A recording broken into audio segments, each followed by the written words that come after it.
My people, my people, my people. What's up, everybody? Welcome to the Black Wealth Project. Y'all know the Black Wealth Project is here every Sunday at 7 p.m.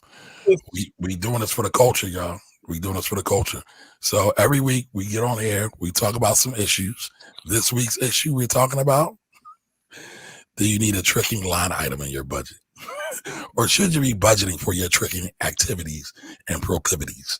All right, so everybody let us know what's in your budget for your tricking items. Do you trick at all? Let me ask this question. Do you know what tricking is? Because some people don't know they tricking, but they actually be tricking hard. All right, y'all. So what's up to the team? How's everybody today? Man, amazing, yo. Amazing. Yeah. I'm here, so I'm good. I'm good. Listen, first off, I just want to say I appreciate being able to be in the presence of greatness. You know what I'm saying? I'm at the table with the guru over here. And also a man that's on the cover of magazines. Like, oh yeah, we got two big time folks out here. You know what I'm saying? Yeah, Kamari, pull it up, Kamari. Guru, and I'm not on the cover of a magazine. So Hey, listen. Somebody's on the cover of a magazine, and the other person is proclaimed a guru on the streets. The streets calling somebody a guru. So, you know, I just want to say I'm in the presence of greatness. Oh man, y'all crazy. Listen, I'm acknowledging Black excellence, man. Pull up your cover, Kamari. Let the people know. I wasn't prompted for this. Yeah, y'all I wasn't prominent. He went from I wasn't on the cover, so I'm not prominent now. Yeah, I wasn't prompted for any of this. I'm just doing what y'all told me to do. Pull it up. Jesus Christ. Show the world, Kamari. Yeah, let us know, Kamari. This is Black excellence. I got a little small insert at the bottom of a page of a Black-owned newspaper. That's more than we got. We didn't get nothing. All we got was to watch you be on the cover. So let's show the world. Yeah, y'all be doing the most. Y'all be doing the most. Listen, somebody in the comments said define tricking. All right. And so do me a favor, that Facebook user, you got to give us permission to see your identity. I don't know why Facebook did that to me. I don't know. That was that you? That's you. Yeah. Oh, thanks, Courtney. Like you try to tell the world, like you try to chastise somebody. Don't chastise me. Like that wasn't a chastisement. I was just saying that you didn't know what trick was. But you have to define the terms. I tell people all the time, define the terms. I got you. Define the terms. Okay.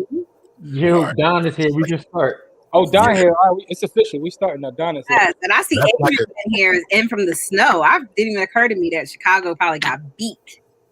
Yeah. All right, so there is the cover for all of you people. You can barely see me. Focusing in on you, Kamari. Yeah, man. You see, you we doing too much. You ain't doing enough. Focus on yourself. Let's see. Can I zoom in? Okay. Yeah, see, that's not gonna work. It's not gonna work. But Kamari, we see your head though. We do. Yeah, that's about it. But congratulations, it was the Philadelphia Sunday Sun. Can we talk about the publication? Let the people know not everybody's from Philly. People don't understand the importance of this particular publication, this periodical, and even why are you on the cover? What next have you gotten into, Kamari, for you to have such an honor bestowed upon you? I feel like this whole episode just got hijacked. We're giving you your flowers, though, man. I will tell y'all why I am on the cover. So I am on the cover of the Philadelphia Sun because I'm a member of the Philadelphia Association of Black Journalists, which is the founding chapter of the National Association for Black Journalists. If anybody's seen CBS has been in trouble. And so who do they have to deal with? They have to deal with PABJ, my chapter, and NABJ with rectifying these issues. So PABJ, again, was started back in the 70s, 1973, to help Black journalists get more better treatment in newsrooms across the country. Because people don't realize that,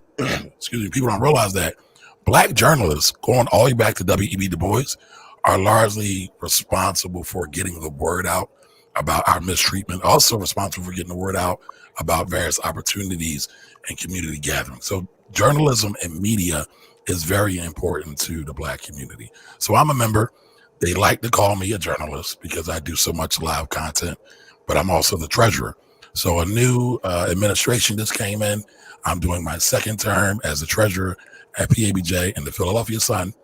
Black publication started by Jerry Montefiore, former head of the NAACP here in Philadelphia, very politically active, who founded the Philadelphia Sun. He's no longer here in physical form and essence, but it still is alive and prospering under the leadership of Catherine Hicks. So that's why I am on there. It's not about me. It's more so about the organization. Is that Courtney? I mean, it is about you because we're talking about you because you're on our show and we're very proud of you and we're proud of the work that you're doing. And we know that how much of an advocate you are in that space. And we're just happy to like celebrate you. We're like seriously we're trying to give you your roses while you're here. And you were just like Listen, man. like we be clapping at you, you be okay with that. And now we're actually trying to show you some love and you're not okay with that either. What we supposed to do? I guess I'm operating out of my trauma. I've been abused by y'all for so long, right? That I don't know how to take compliments from y'all when I get them. But I appreciate y'all. Listen, man, I was trying to give you a flower. I set it off by trying to give you a flower. So we also in the presence of, as the streets call, a guru. So, you know, I'm just happy to be here, man. So wait a minute, who's the guru? Miss Ivy Investor herself. Well, let's throw her on the big screen. don't He didn't put himself on the big screen, but he threw you up there. But I really put myself on the big screen. Right? You did. You tried. You know. I really do. So listen, y'all, we're talking about tricking on a budget. Now, if y'all know what tricking is, just think about every large entertainer, every large athlete that when they get that first check, they go do something crazy and reckless. Think about that lottery winner that does something crazy and reckless and just kind of blows their money. But listen, we blow our money almost every day. Every time you go to that checkout aisle and you buy that candy bar, you didn't plan to buy that candy bar. That's a form of tricking. If you got a boo thing and they need their hair, their nails done, that mani-pedi, and you want to go slide through and see them on Friday night, and if they ain't right, you ain't going through, they ain't going to let you come through, that's a form of tricking. All right, so listen, tricking is whatever you define it. And somebody in the comments said it ain't tricking if you got it. I agree. I agree, but I disagree all at the same time. Because what happens is many of us trick mindlessly, right? We have no idea what's going on. There is no budget, right? There is no planning. And so many of us trick away our whole wealth opportunity. So tonight we're going to be talking about tricking on a budget. So, but before we go to that, we got to do our thing. We got to talk about our BOB of the week, our Black-owned business of the week. And I believe Mr. Corey, the plug camp, has that. Who you got for us, Corey? Our Black-owned business of the week is, drum roll please, the Ivy Investor. Courtney. Yeah.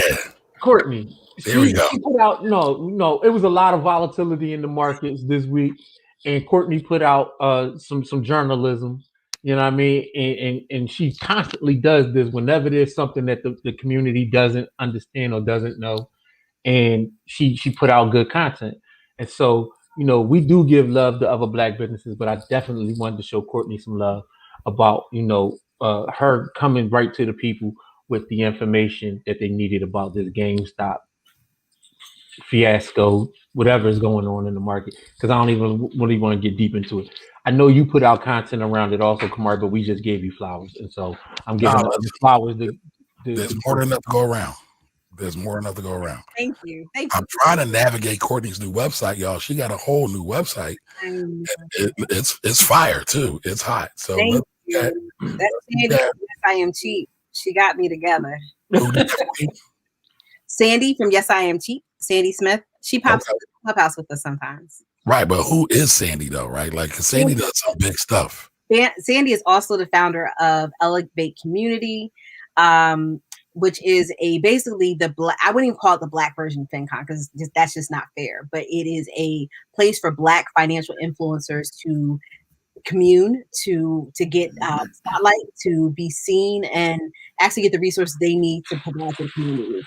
She is just an amazing resource. Just generally, she's a really dope person. She is a nice New Yorker. Yeah, that's fair. But actually, and I was laughing with another person from New York, and they were saying, listen, New Yorkers are actually nice, but they're rude. Like people feel like they're like rude, but like people in LA are polite, but they're not nice. So I was just kind of like, huh. That's facts. I like that. So, but she's a dope person. Really fascinating person. So But I want to make a quick point. Anytime Courtney, right, getting a website done, got people done for her, they're already moving their own movement. You know, Courtney's a big deal, y'all. The streets call her a guru, yo. That's what it is. Like, got the beautiful new website out here. Like, the brand is strong.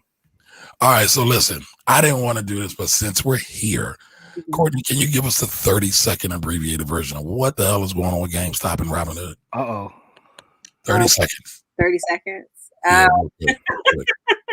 okay, so GameStop was not doing well. It hasn't been doing well for the last, I don't know, couple years because a lot of people have gone from going physically into, I guess, going into their stores and buying it online. So they just haven't been getting it together. And like most companies that are dinosaurs, they did not make that move online. So people were watching them and they really thought, hey, I think GameStop may go bankrupt. But GameStop actually became a pandemic princess. People like GameStop started the year like $4 and some change. And then as of December like 31st or so, it was like $19. But everybody's like, but GameStop, you're not that fly, boo. You're not that fly. You were probably worth the $4 you were per share, but you're definitely not worth this 19. So people have been shorting. So there was a continuous short.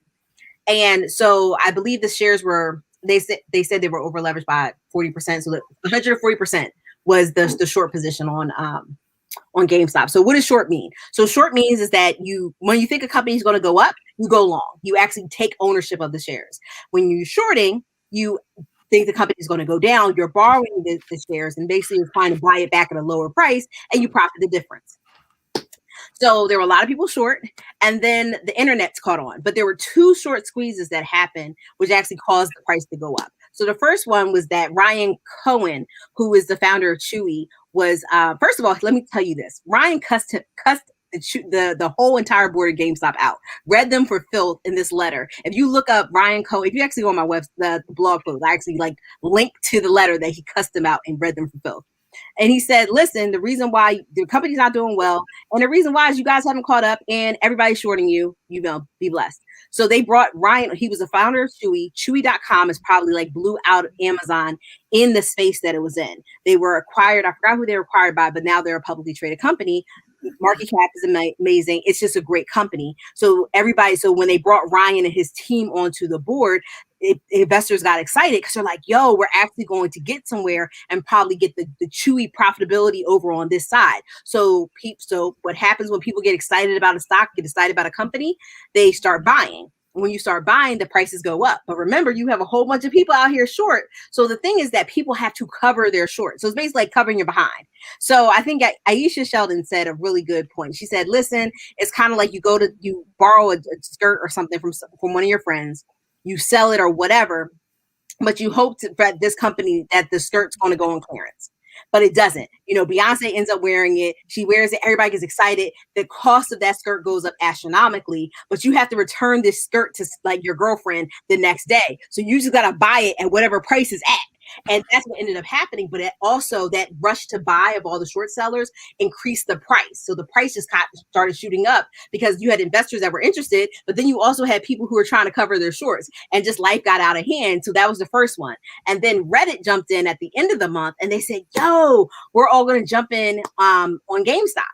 And again, they went long. Remember, that's when you're thinking a company's going to go up. And they also did call options. So call options are another call up, put down. So call options when you think a stock's going to go up. So they all got into it. I think big money got into it too. And they pushed the shares up again. That caused the short squeeze again. And they had, the short buyers, the short sellers, they had to cover their positions, which caused the stock to go up again and again and again and again. So now we have GameStop. What is it, $300 a share now? I don't know. Yeah, it's like 320. I mean, it touched 500 in pre-market trading one day. It's crazy. Yeah. So it was a lot. So I mean, everybody was mad at Robinhood. Robinhood really didn't cover something. So the SEC, I tell people all the time that the securities market is regulated as much as, if not more so, than drugs. Period. And what ends up happening is that they had requirements called net capital requirements that were set by the Securities and Exchange Commission, and they also had clearinghouse requirements. But when they also, so Robinhood gives margin to anybody who's breathing. And because of that, people started using their margin astronomically to kind of take advantage of this whole GameStop, trend. And then on top of that, they had instant cash deposit. So as soon as you move money over from your bank account, Robinhood makes it available to you, even though it may take 2 or 3 days to actually get to Robinhood. So that caused them to have a crunch on their cash. So they're like, oh, we're cutting this all off. And then a lot of people got angry at Robinhood. They're like, I thought they were for the hood. They're just giving it back to the rich people. And it's like, well, no, they're actually trying to not have their business implode. Facts. Well, there it is, folks. Thank you, Courtney. Wonderful explanation.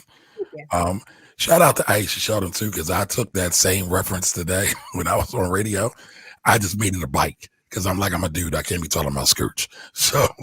Oh, you can? I mean, not the bar, unless I'm kissing. That's toxic. That's toxic. Right, Her name is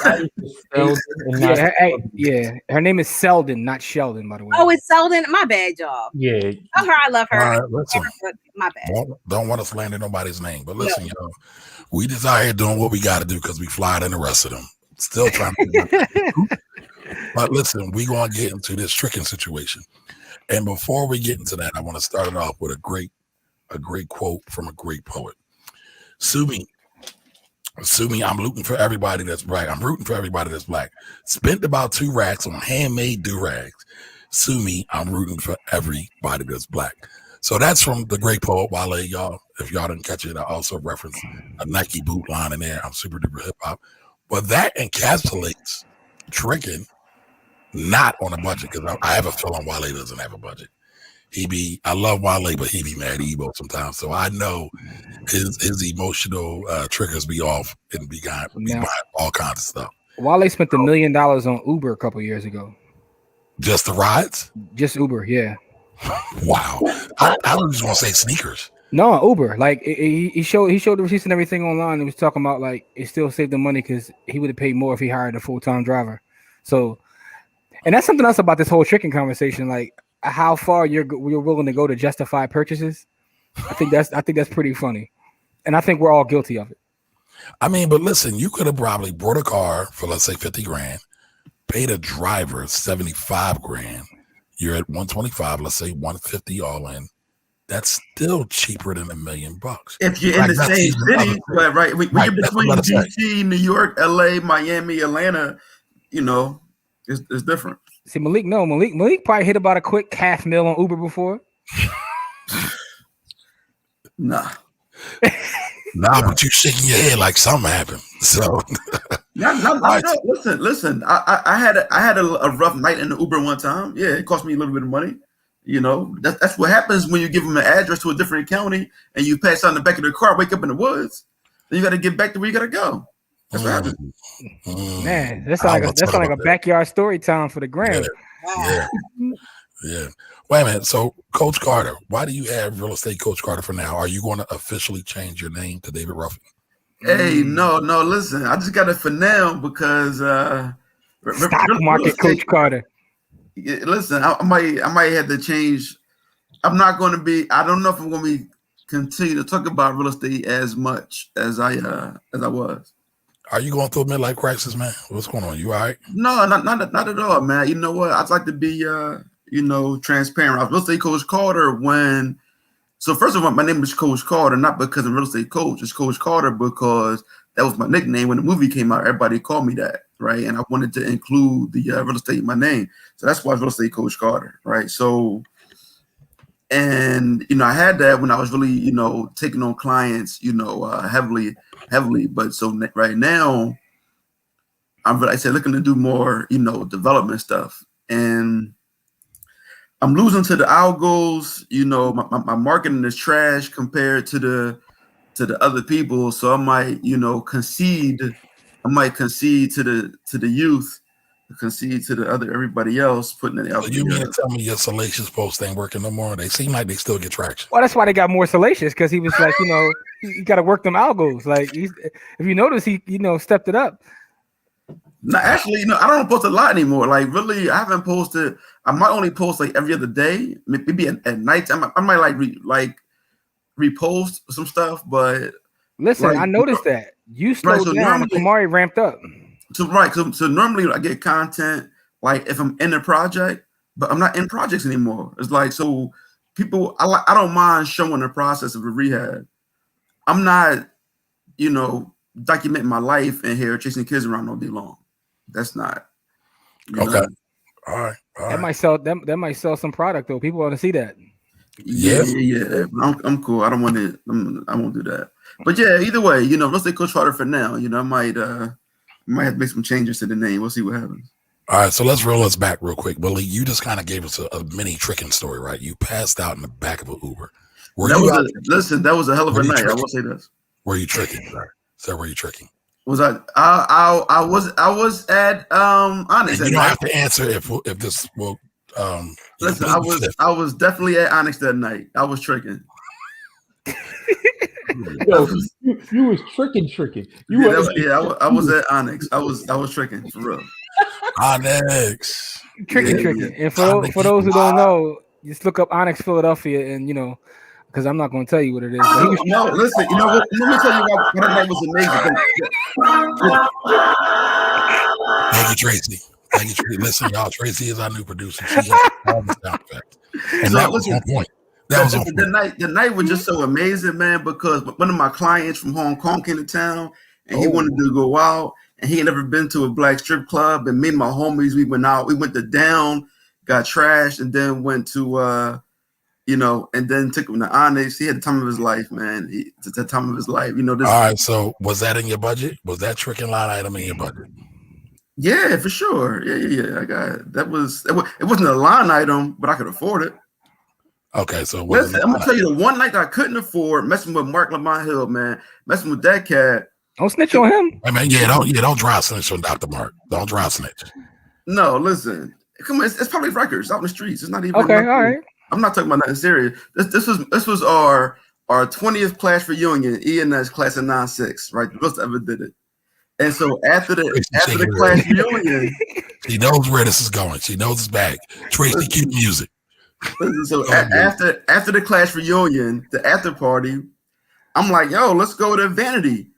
And somebody was like, yo, I got an account over at Onyx. Let's shoot over there. Yo, right? Don't snitch on the good doctor, man. What's wrong? I didn't say it wasn't him. Allegedly. But you preface it by saying with Mark Lamont Hill. No, he was in my class. It was like 40 of us. Okay, so listen. Finish your story. Well, I gotta say this, Dr. Mark. We cool. We done did radio together. I come to the store. I don't want no smoke. The opinions of Malik Carter's are his and his. Yeah, for sure. All right, go ahead. 100% mine. But I will say this. Bro Bread came out on like a silver platter. I'm like, I got money too. I hit the ATM, and my money was just different. It looked good, but when they bring your bread out on a silver platter, yeah, it's a whole other situation going on. So yeah, I was trying to compete. I was keeping up with the Joneses that day, and who was you competing with? Huh? Who was you competing with? I was competing with Mark. Oh, all right, yeah, we're gonna leave that one alone because you a little flagrant right now. So. There's a lot going on here. Yeah. All right, listen. Shout out to the doctor, man. Corey, do you have a favorite tricking story you want to share with us? Please don't. Not Miami. We don't want to go to Miami. Man, listen. How about this? I put half the strippers in Philadelphia through school, so I don't know. Yeah, I don't have a particular story, but I just say I spent my early 20s. I spent my whole early 20s. My tricking budget was my whole budget. And I'm gonna leave it at that. I didn't have a non-discretionary budget. My whole budget was discretionary. So yeah.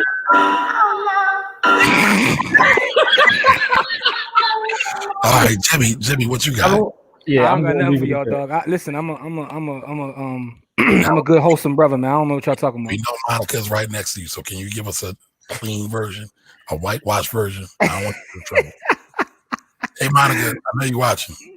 Listen. Well, hold on. First of all, is it just gonna be the gentleman giving out these stories though? Like, Come on, man. You know the cycle too. Come on, don't. Listen, man. I let's put it this way, man. I grew up at during the Night on Broadway era. That's all I'm gonna say. And no bees. And that's an uptown, well, all around city legend spot. Yeah, when you go in that basement, you see some things that you wasn't ever supposed to see. Listen, man. Yo, I will say about that. That's my era. That's all I'm gonna say. Me and Jimmy the same age. And I'll say this: I'm a couple years older than them, so NOBs was running for a long time. Yes, sir. All right, I gotta give one more story. My uncles were bouncers at the legendary Fox Valley. My God! Fox Valley. Wow. They need a documentary on that place, yo. No, they don't.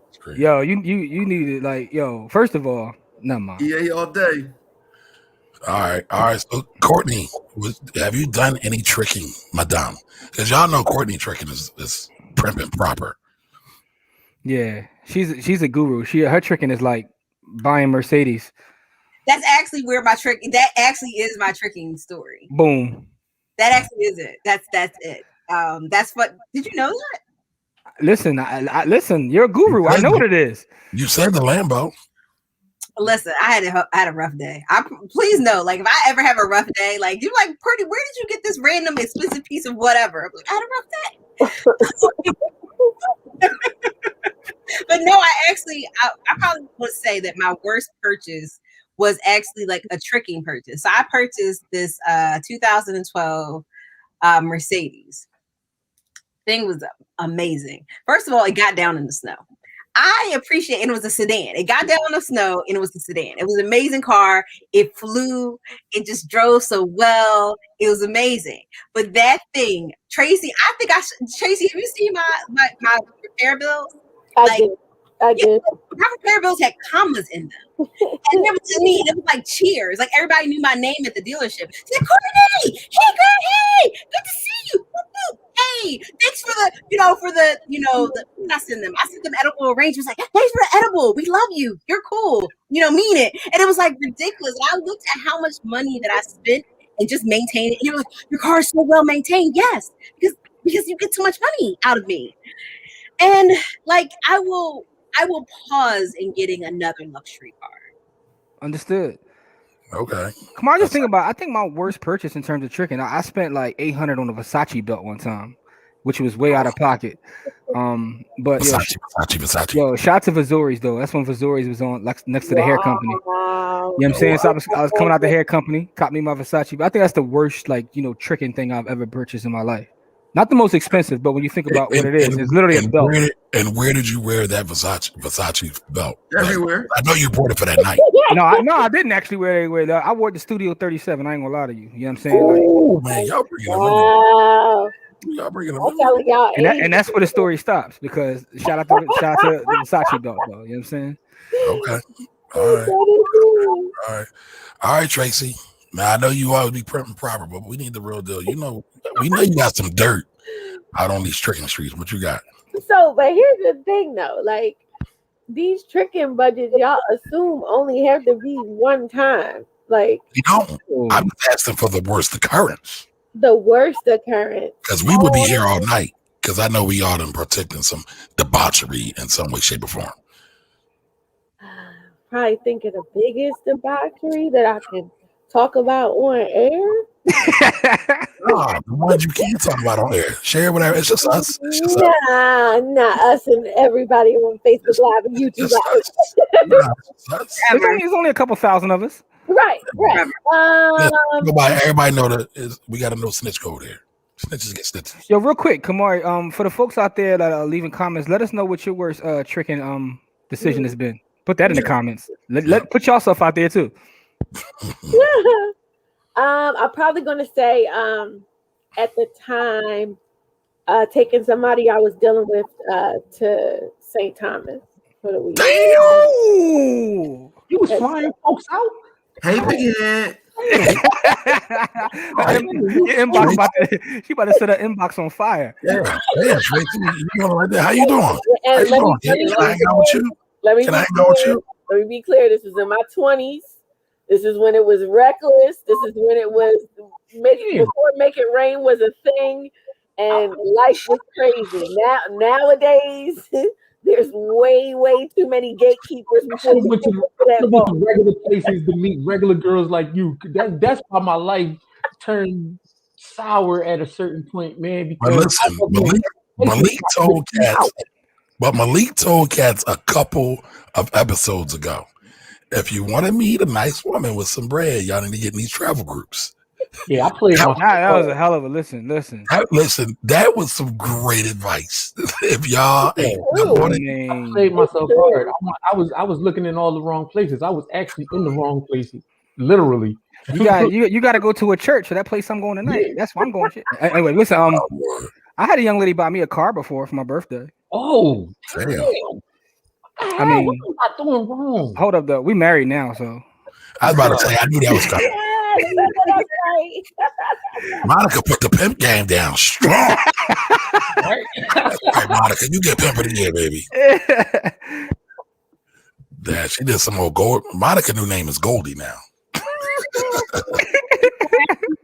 All right, Kamari. I love it. All right. So listen, I had 2 strip parties I had to plan, 2 bachelor parties I had to plan. Frank got married in April. My bro cousin got married in May. I had to plan both of those. But I'm gonna just tell you about the one for my bro cousin because it's public knowledge. It's been out there. It happened at Studio 37. For all of y'all who don't know about Studio 37, it is in Philadelphia. It's at EA or Borden area or Germany. man, listen. There's been a lot of shootings, a lot of things happening. Studio 37 at one point was actually a club, and then it turned into a strip place. But I'll just say this: if anybody knows who Buffy the Body is, Yeah. I had Buffy the Body for my cousin's strip club before she. Oh my God! Oh, you cut a check. And yes, I didn't know you had. the check was cut. Had a check to cut like that. Damn. Yeah, you cut a check. Listen, I didn't. Come on, Tracy. What was that? I deserved a good one for that. You gotta try again. But listen, I was broke as hell. I don't even know how I did it. I definitely couldn't afford it. It definitely was not part of my budget. I was a broke college student at the time, single father, and I figured out a way to get it done. So I mean, how was the entertainment though? Was it worth it? it was a night. Do you regret the experience? No. Okay, that's all we need to know. Well, shout out to Studio 37 for being into our stories. Wow. Yeah, how about that? We almost like Vision the Poet out this joint. And listen, dog. I went there tonight. Trina was in there, and all I'm gonna say about that is that the people that it was a line all the way from Studio 37, if you know Philly, all the way to Max. Oh wow! Yeah. Trying to get in. Listen, the night I had the Versace belt on there, Biggie was in there too. Like literally just walking around like that. That's how Studio 37 was though. Folks would just be in there. Yeah, he was probably upstairs in that small VIP room. I mean, we're not gonna talk about what happens upstairs in the VIP room. We're gonna leave that alone. We're gonna move this conversation forward. That's what we're gonna do. Ain't no champagne in the VIP room, y'all. All right, so listen, let's check in with our folks. Like y'all tell us, as Jimmy said, what is some of your most it's some stories. It's some stories down there, doggy. Like I see the folks like, shout out to y'all though for talking about y'all purchases and y'all tricking. All right, so let's get to it. All right, so Missy says love the title. All right, thank you. Thank Courtney. That was Courtney's idea. All right, Elizabeth says it ain't tricking if you got it. Oh, that was you. Hey, Liz. You popping your collar. Okay. Now see, I envision Elizabeth to be really smart and kind of nerdy, but I don't know what that kind of listen. Whoa. Those are the ones. Yeah, those are the ones. Roy Rogers. Nah, I think she's smart. She be dropping smart comments. What do you mean you don't have a tricking budget? You could be smart. You could be a smart trick. Listen, we not going to be smart y'all people. I didn't call her a trick. I'm just saying I ain't budget. No, I'm not talking about her particularly. I'm saying in general. You could be smart and be a trick. You could be prim and proper and be a trick. All right, Elizabeth, which one are you? Are you a trick? Are you not a trick? Are you very studious?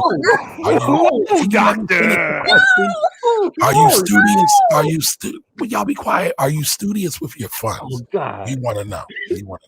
Who is this Kamari guy? I Uh, don't know him. What's up, man? How you doing? I take my flowers back, guys. You ain't need it then. What's up, Don? What's wrong with this guy? All right, Adrian says, hey, y'all. Made it back. Wow, you was outside shouting. Chicago. Man. She's in Chicago. They probably got beat. Yeah, they got smacked. All right, I showed it to y'all. He was talking about the cover. Hey, Monica. Happy Snowy Sunday. Her name is Goldie. Adrian says, well, congrats, Mark. Thank you. Katissa's in the building. Hey, Katissa. Hey. Say Renee. Hey, what's going on? Now, what did you Google? Tricking? Oh. Did you yeah, right, tricking. Hey, but listen, what if Monica come back and say that wasn't her biggest trick present? I mean, hey, listen, it is what it is. It is what it is. You flavor right now. Stop starting trouble. Listen, we are proponents of black love here. Hey, man. Thanks, Elizabeth. Oh. All right, Missy says, congrats. Thank you. You got a trick. Come on, see. All right, what's up? Yo, what's up, bro? Yo, what's going on, bro? All right, thank you, Don. Hey, Wanda, wash hands. What's that? I don't know, but I'm about to go wash my hands. All right. Yeah. Now, did your hands get dirty because you was listening to trick budget, or like tell us what's going on, Wanda? All right, Adrian says they're giving you flowers for a few horn. Yeah, Monica. I'm sorry, Adrian. You see it, right? It's shade. Oh, it's all love. Oh, it's shade. I was proud of my bro, man. I shared it on my social media, man. I was proud of him, man. Like I love to see that, man. I love to see everybody get it. Thank you for that, Jimmy. Yeah. What's going on, Dwight? What up, Dwight? Hey. Dwight, what's up, bro? Jamar, what's up, bro? How you doing? Yeah, what's going on, Jamar? EA gang is in the building. All right, so listen, this is Courtney's post, y'all. Everybody go check it out. Let's drive some traffic to her post. Wait, is that the right joint? Oh yeah, that's there we go. Oh, okay. All right, sorry. I must have shared the wrong one. So there we go. Alexis, sorry. Thank you so much for the love. Don says it was a great piece in the building. All right, Courtney Nicole definitely got folks together with that article. Thank you, man. Yeah, we don't play no games. Oh, is this you again, Courtney? No, that wasn't me. I'm not anybody at GameStop. Like, listen, I tried to get with the kids. I was trying to play Fortnite. It was terrible. I was like, I'm not doing this. Yeah. All right, so Dwight said he really appreciates Courtney's explanations. Free game. All right, real crazy. Freedom, Madeline. How you doing? I like this card, Freedom. I think that's a dope name. Hey, Callie. Hey, Callie. Callie. Hey, Angela. How you doing? Wale.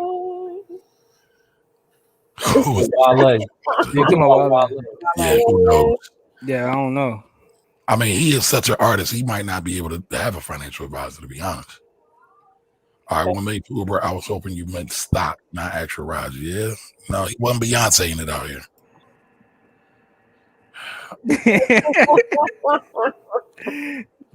Yeah, he contemplating everything today. Yeah.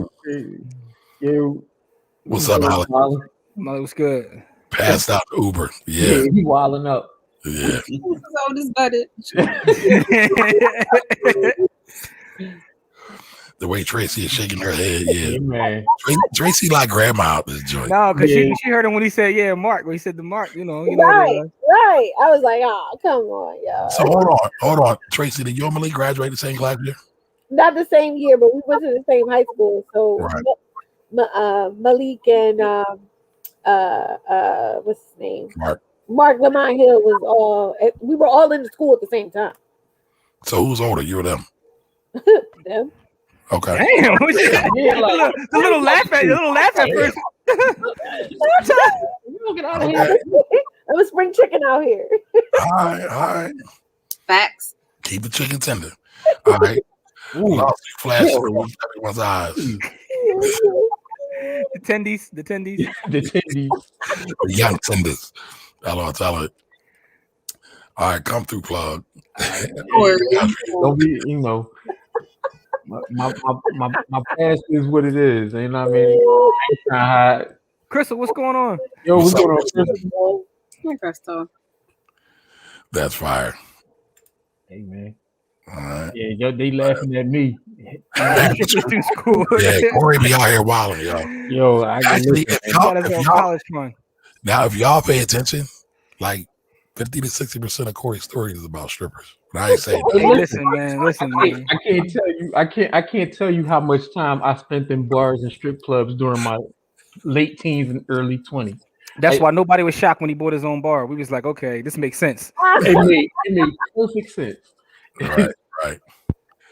Oh man, this is hilarious. Yeah. Folks got flued out by She started right too. Flued out. Yeah. Crazy. All right, so I think Tracy has been declared winner, y'all. Yeah.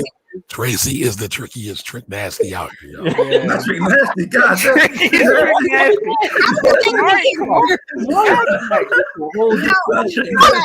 Time out. No, Corey gets the trick nasty of the week. Like, See, here's the thing. Nobody was expecting that from Tracy, though. Right. So No, Tracy gets balls trick. No, she gets balls trick. He's trick nasty. She gets the balls trick award. Yeah, I think so. So Corey is trick nasty. Tracy is balls trick. Man, 20s was Yo, whoever put that up, you already know what it is. They know what it is. Right in the back room. Right in the A back. lot of cats got robbed there too. Listen, man, everything that's a sin happened in Fox Valley and NOB. Any sin you could think of was taking place all at the same time. Fancy tricking. Yo, whoever it is, go up and give StreamYard permission to share your name. I want to see who this is. I do too. I'm interested to see who's back there gambling. Because they know what the Valley and NOB. Yeah, if you know what the Valley and NOB, it gotta be somebody from Philly. Yep. I've never heard of any of these places at all. That's a good thing. That's a good thing. That's because you were 6 when they was hot. That's because you shouldn't know what they are. You was like 6 when they was hot. She didn't bet you out of herself. I'm glad you didn't know. I'm glad you don't know. I never flew anybody out, but I did Greyhound somebody out.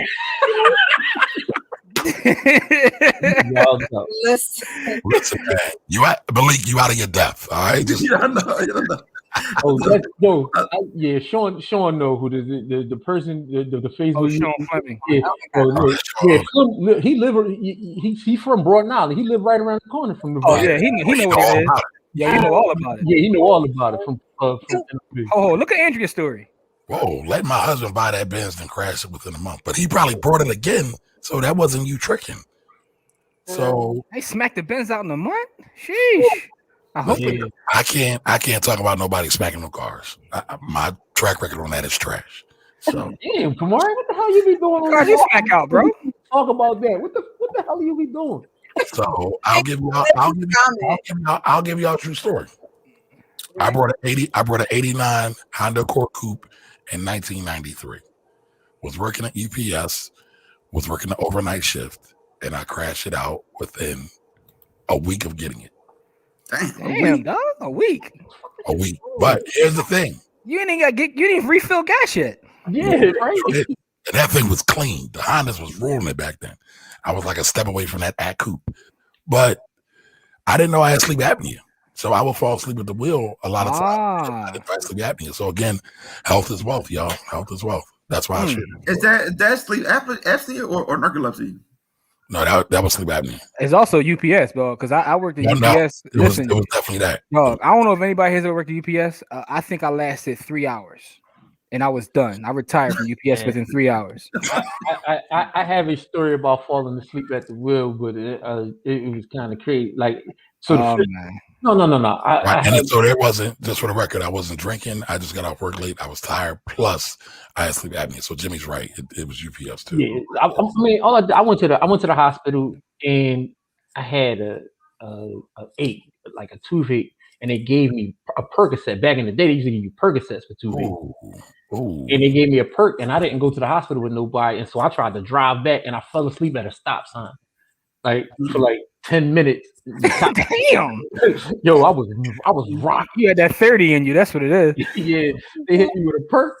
First, I don't. The crazy part is I do all this crazy shit. I don't even do drugs. I've never done drugs, and so they gave me a perk. That's my first time ever taking drugs in my life.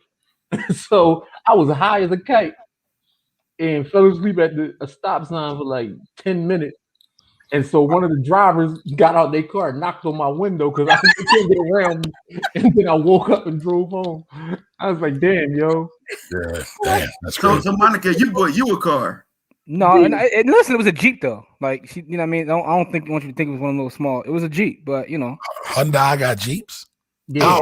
Yeah. No, I got you. I forgot. Okay. Kind of fancy. Okay, Monica, I see you. No. All So, right. wait. So Dwight bought a Benz in Germany. Yeah, that's hard. Like my man said, I'm going to Germany to get my Benz. I missed that. No, you can't bring them into the country. Yeah, Dwight got that bread. He be going to Italy, like for Italian food. Like, Oh, I missed that. That's hilarious. I was like, wait, what? And I know that I've seen cars on the boat from Germany, so I don't know what happened. What you do, Dwight? Did you not have papers? What happened? That's interesting. That's question. I guess I didn't get to that yet. No, he said it earlier. He said I bought a Benz in Germany, and then he said boop boop boop, and then somebody came in, and then he said I can't bring those back to the States. Okay, travel. Where to find the ladies, the nice ladies with the cash? listen, man, for the single men out there, man, he just gave you all the game. What's up?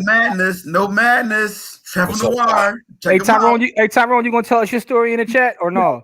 Stop trying to don't get that man in trouble. I'm just playing, bro. I'm playing, bro. I'm not Tyrone the other day. Me and Tyrone met in passing the other day. Yo, Jabbar. What's up, Jabbar? Bar was good. I have to drink for this. That is all. Listen, but let's not act like Hennessy don't got levels now. They got levels. That white and the XO. Yeah. But that's how you know. Wait. So Tracy, let me ask you a question. You got some Hennessy White? Yeah. I got a bottle right here. Yeah, I'm about to say. I do. That's how you know people go out of the country, though. That's right. But hold, Courtney. You know where I got mine from? I get an order though. Jamaica. Yeah. I got mine from Belize. Hennessy trash. Hennessy's terrible. That came from Belize. Like, it's not that. All right, so clearly Don knows who Buffy the Body is. Listen, It is Buffy the Body. I haven't heard from her in years. Yeah, she's. Listen, she got Christ. she got a check from Kamari and disappeared. That's how much he paid her. Listen. The crew I was with that night, we ran it up, so she could have retired. Wow. Whole lot of snow. Oh, Man. Chicago. Oh, Yeah, Chicago. be safe. Sharing the spirit. Yo, what's going on? Yeah, my mom is still asking about Dre's water ice. I took her out there, usually I really don't go over and gallivant across the city, but my mom was like, she wanted to try something new. And I was like, I have a spot for you. So now my mom's like, well, when is it open again?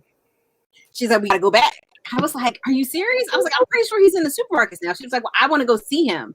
Okay, Mom. I drink that stuff in supermarkets. What supermarket can I go to? I don't know. I know he's out. He's in some supermarkets, right? I don't know. Andre, put that in the chat, bro. I need that. Please let us know. But my mom was really excited. But Monica, that don't count. That's once you marry, it's not considered tricking no more. This is pre-marriage. Yeah. Oh, okay. Oh, 40 days of gifts leading up to Jimmy's. That's an awesome gift, though, Monica. I didn't realize you were a Capricorn too, but I love it, and that's so us. 40 days of gifts. That's a great idea. Is Hey, that Monica, Monica, you might not want to put out too much info down. No, but hold on though. You can't trick on your spouse like that's not No, tricking. man. No. No, you can. Now you listen. You can though. You trick on your spouse. You can't trick. Nah. How? It's just your spouse. You do whatever you got to No, do. but still though, right? So that's when we start talking about budgeting and defining tricking and all that. I think I look at it as you can, right? Yeah. I don't think there's anything wrong with it. I mean, I don't think there's anything wrong with tricking at all. If you plan for it. Thank you, Wanda. I appreciate that. Oh wait, clapping hands for Kamari or for me? I'm sure it's you, Courtney. No, I think it's Kamari. I think who knows? Nobody knows. We'll take it. I'll take it. She's clapping for me, I guess. What's up, Jabbar? Y'all don't want it. I'll take it. The best. No, I did not ask. Yes, he did. Yeah, he really did. No. We're gonna go back and get that clip for the IG page. Like he did say that. Me and Elizabeth, we right here. She No, you were there. She was there. No, Yeah, you asked the wrong whole question. Come on. Capricorn, y'all didn't let me finish. Y'all like these, all right, y'all see that right there. Y'all like these millennials out here complaining about Robin Hood. Yo, Crystal says she a Capricorn. Yo, jump in her inbox for the single guys out there. Jump in Crystal inbox. I'm joking, Crystal. All right, so Andre says, thank you. I have trucks now. I'll pull up. I'm in Walmart in the south. Oh, but no Walmart in the north up here. All right, but listen. Hey, Kamar, you skipped a couple comments, man. You see Tyrone's comment? I was trying. He got Biggie type stories to tell. CC Tracy. I'm trying to save the brother. Yeah. Oh, my bad, bro. My bad. Y'all saw Courtney get Aggie. Y'all saw Courtney get Aggie in the virtual green room. Man, Courtney know all these stories, and if she ain't heard them already, she know who she marrying, man. Listen, you can't tell all your stories. You can only tell I do know a lot of the stories. I'm just like, all right, listen, we're not doing that. We're not doing that. Yeah. No, I'm not going to be part of that. Nope. I'm not. As a North Philly resident, I'm pleading the fifth one. Yeah, okay. I respect that. I'm from North too, Ty, so I understand. I get it. Say less. I can't even deal with y'all. Yeah. Not Greyhound. Malik be tricking. Wild out. Malik be cheap tricking. Yeah, it comes from Cali to Philly. That's Greyhound from real. Greyhound from Philly to Durham. You got the layover in DC and in Richmond. That was a long ride for her, boy. Damn, bro. Wow. Yeah. I bet you spent a lot of money on her when you got it. Yeah, I'm about to say his trick. He didn't tell you about the trick budget when she got here though, because it had to be up for her to get on that bus. Nah, Adrian. All right, so hold on, we got one. Adrian said, my tricking was small time in my early 20s when retail salary wasn't even $20,000. I brought $500. That's a hell of a trick though. When you making less than 20, you spend 500. That's a good trick. That's a trick. All right, so if that's Sean, you got to give StreamYard, which should be a link right at the top of this, permission to. I think she got it now because she just posted after that, and her name came up. It's our boo. Yeah, it's two people. It's her and Sean. Sean said he from B&O. That says it all. Well, he definitely know about NOB. B&O, we talking about Monopoly, y'all. We talking about Fort Downey in Philly. Yes, not the railroad. School in the nation is right on top. It's down the street, right? No. We not went there. Erica Alexander. I mean, we just got the greatest. Listen, Tiffany Wilson's here. Y'all know she likes to be announced. Tiffany Wilson. Lee Tracy and Mark Hill was at A&S, so He was at A&S. I'm not even gonna mention our alumni, but it is what it is. I can't jump. We got here busting people in the town.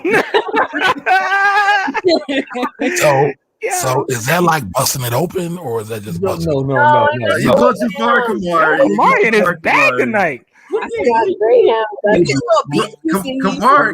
it's BT uncut out this job. Right. Yeah. Oh man, let me shut up. Hey, listen, man. UPS, dog. I told you I lasted 3 hours. How long did you work there, Kamari? I worked there a couple months, but it wasn't that long. Hey, you get benefits first day. I do have a job that I only worked one day and I left, and that was I was doing when they do the French drains in the basement, and I was waterproofing basements. They had me digging ditches around cribs. Yeah, that's a heavy job right there. Yes, ma'am, it was. Oh, okay, man. I've definitely taken a few trips I had no business taking in my 20s. My outfits were flyer though. We learned a whole new Elizabeth tonight, though. Elizabeth. Yeah, Elizabeth getting loose. Elizabeth, listen, the 20s was a hell of a drug, huh? What happened, Crystal? Went to buy a Honda, left with Acura. Now, see, I share my Honda story, and y'all see what Crystal came over, right? She just like, move over, you small town. I got it. That Act Legend could fly car. Did you have the Act Legend? Did you have the coupe? Did you have the 4-door? What Act you have, Crystal? That actually makes sense to me, though. Like, I would do that. Wayne lasted a month, too. See, I want to know that, too. They say military cats is the biggest tricks. That's the word on the street. Oh, easy. That's another place I've been. Be quiet. Oh, my bad. So Andre says driving while tired is worse than driving and drinking. Yeah, you're right. Yeah. Don't do it, y'all. Don't do it. Hey Kim. Hey Kim, I got a question for you. Are you part of the Peloton gang? Let's go, Kim. Let's go, Kim. I see you be riding. I'm not sure what you got though. Let's go. Listen, if you're not part of the Peloton gang, don't say nothing because these people are going to try to trash you. Anybody? Man, I suggested that I might get a Bowflex, and they was looking at me like side eye, like how dare you? How dare you? I'm like, do them Hey, listen, got Kamar, leverage? I deviated, bro. I deviated. I'm gonna advise against it. But you didn't get the Bowflex. You got like a hot I know, but it's still. No, my joint had like 24,000 5-star reviews. Yeah, all fake reviews. They all came, you know what I'm saying, from Wuhan. Listen, man, you out here copping a junk like the 4.0 out here, man. Nah, man, these the new 4.6s, man. Nah, man, them shits ain't got them. They ain't got leathers, man. They got leathers. They don't got leathers. See, I told you, Elizabeth, she feel me, y'all. Listen, I don't besmirch the ladies, y'all. I love Crystal talking about the young lady that I was gonna say flew out, Malik rode out. Oh, no better than that. All right, Tiffany Wilson feels ignored. All right, I think I made up for that already. Oh no, girls high. Okay. Hey, that's I what's was gonna say something, but I was right down the street from the school. No. Jamar said he pleads the fifth. 1, 2, 3, 4, fifth. I know that's right. He's a good brother in the military. Oh, my bad, fam. But you know, you just pleaded the fifth, so you already, Yeah. All right, so Miss Kim said no Peloton. All right, but I see you out there riding now, getting that working. Military folks be buying a Charger, paying $800 a month, wondering why they broke. That's facts. That's facts right there. What's up, Keith? Peloton, what is it? Question mark. Listen, yes, Crystal, I give you my code. No, I'll give you my code. I give you my code, Crystal. Hey, Crystal, you Body Hill University. I give you my code. Okay, fine. Technically, shouldn't it be a Black Ball Project code at this point? Y'all need to figure that out. Somebody, What? Somebody needs to buy a Peloton and then they get a code. But all we get is apparel. Like, please understand, like, it's not anything special. They get $100 off. We get apparel. Oh, I don't even know what we get. No one ever used my code. I don't even know where to find my code. I just hear Courtney saying it all the time, so I said it. All right, so listen, Crystal. I don't know. Crystal asked Peloton. I've been going back and forth. It is. Crystal, wait a minute. Crystal, are you in a group? Are you in a Blackwell Project group? If you're not, come and join us because I feel like we talk about it once a week. But go ahead, Courtney. I've had mine for 5 years. I actually upgraded to the Plus. Did you? I did. So here's the thing. So you got the swivel screen? Yeah, it's coming. It's not here yet. Okay. Do a lean side to side. No. You lean with it, rock with it. Oh, if you don't get out of here, man. So no, my scoop. You can do that with the Bowflex. No, right. And who's getting sick on the bike? No. So my bigger thing is that I'm really excited. It is coming, but I may have to delay it because the house may not be ready to receive it. But Ty wanted my Generation 1, and we weren't going to share a bike, and that's what happened. So I got a new bike. Why can't y'all share? Because when I get on my bike, I want my settings to be set as my settings. I don't want to have to tool around and get it right again. No, when I get on my bike, this is the way my bike's supposed to sit. Like when we had the Benz, I had my set high. I love y'all black folks with money, yo. Y'all black folks with money. Too. Y'all different, yo. Y'all different. Yeah. But Courtney, let's not act like she said I'm gonna buy a whole nother bike just so I don't have to rearrange my seat. So, Jimmy, I gotta ask: Do you and Monica have separate bikes or treadmills? We have a treadmill, so we don't have like settings like that. Obviously, it goes up and down like a treadmill does, but no, we don't have that issue. But y'all share.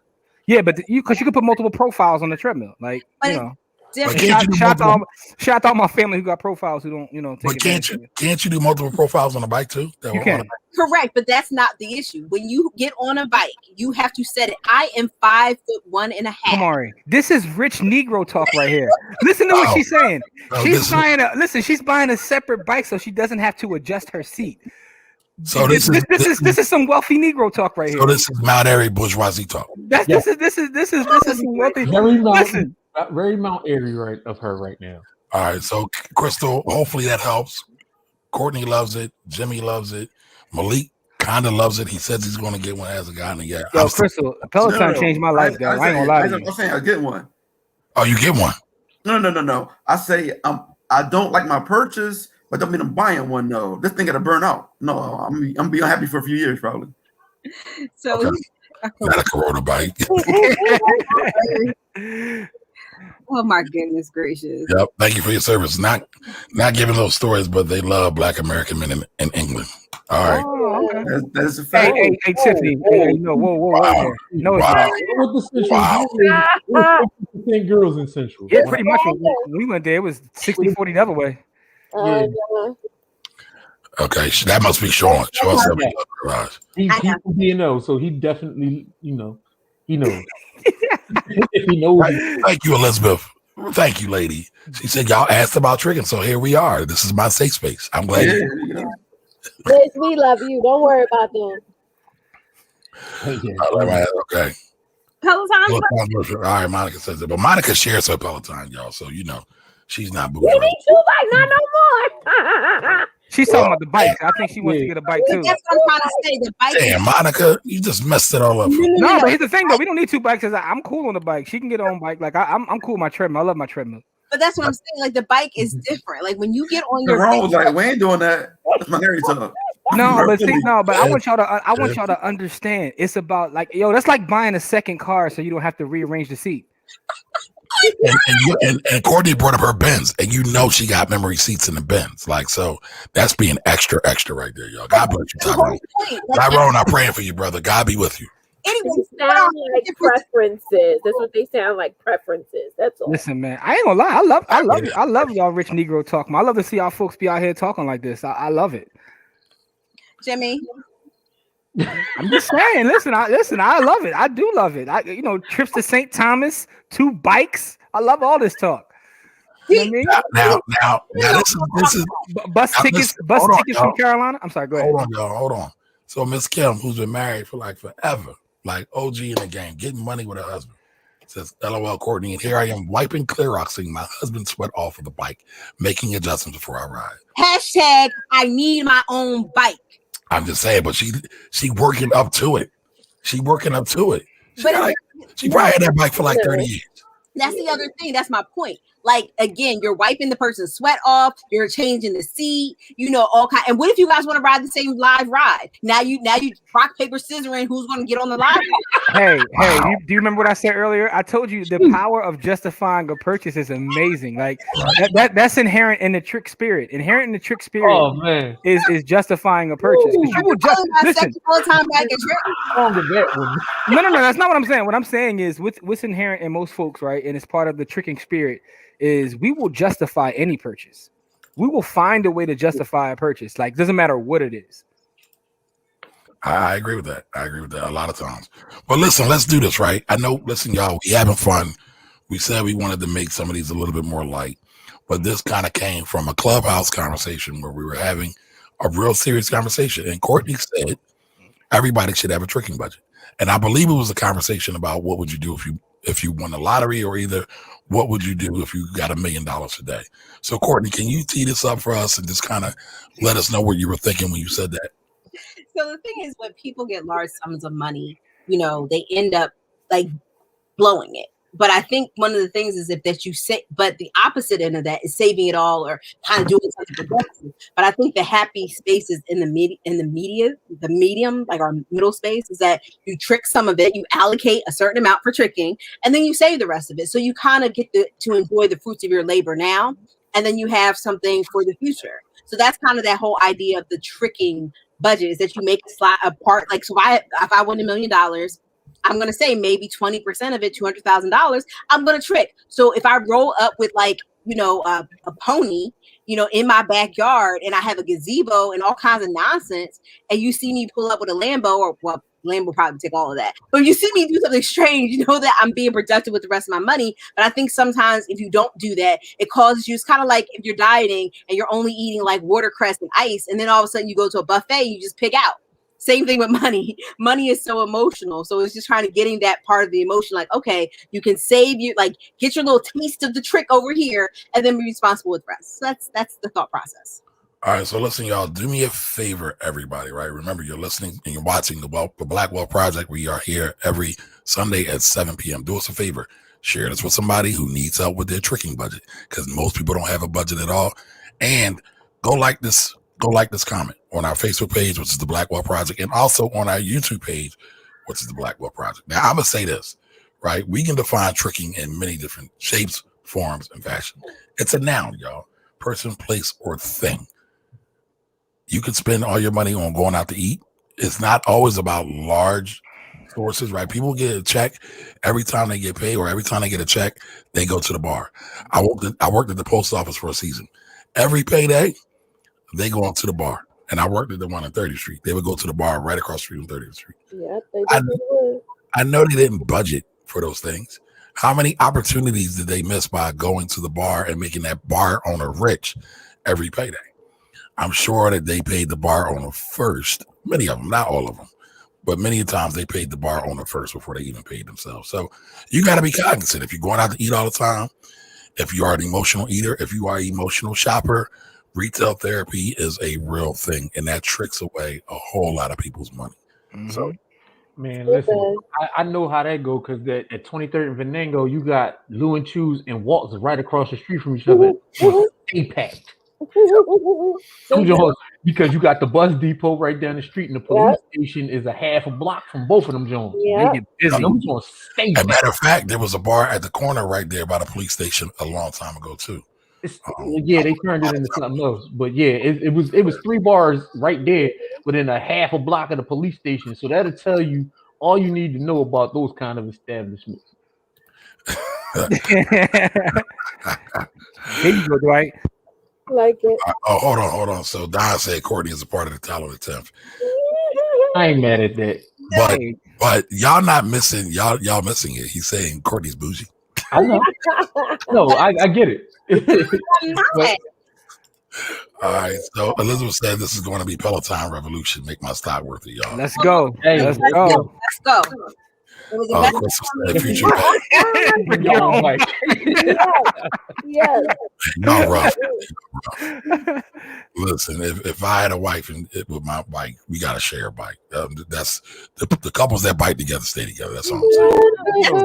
you heard Courtney. She don't like the wife sweat. I would think your wife wouldn't either. But that's what I'm saying. Like, that's a source of unnecessary fight. Like, yo, you left the seat down or whatever. I mean, I know somebody's wife has gotten their tush moist because they fell in the toilet after the husband did not put down the seat. So what you're saying is you're trying to avoid unnecessary fights. So therefore, just get another $2,000 bike. I get it. No, her bike like 5 G's, man. She got top level joint, all the accoutrements that go in there. My bikes are not the same as the tread. What's that? No, you keep going. Nothing. Next comment. All right. So listen, damn, Jimmy, you got quiet real quick. All right. So the wife said silver is my new trick bag. Listen, shout out to Out of Hood for the white's new tricking. Let's go, Dwight. And understand this too. Like, you can have a self-care tricking budget too in your line item. Like, that's a staple for me. No matter what happens in the world or in the life, I am going to the spa. I'm getting my nails done. I'm getting a massage and a facial. Like, I know, I respect that. Listen, first of all, the internet has ruined the idea of self-care because y'all running that phrase. I saw somebody the other day get a pizza that said, "I need this as self-care." I'm like, y'all just taking self-care way too far. But I'll be honest, I love gadgets. So I literally, anytime I get paid, I have an account that I put money in for, like, new iPads and cell phones, right? So that's my version of tricking. But no, it's not. That's tricking on a budget, though.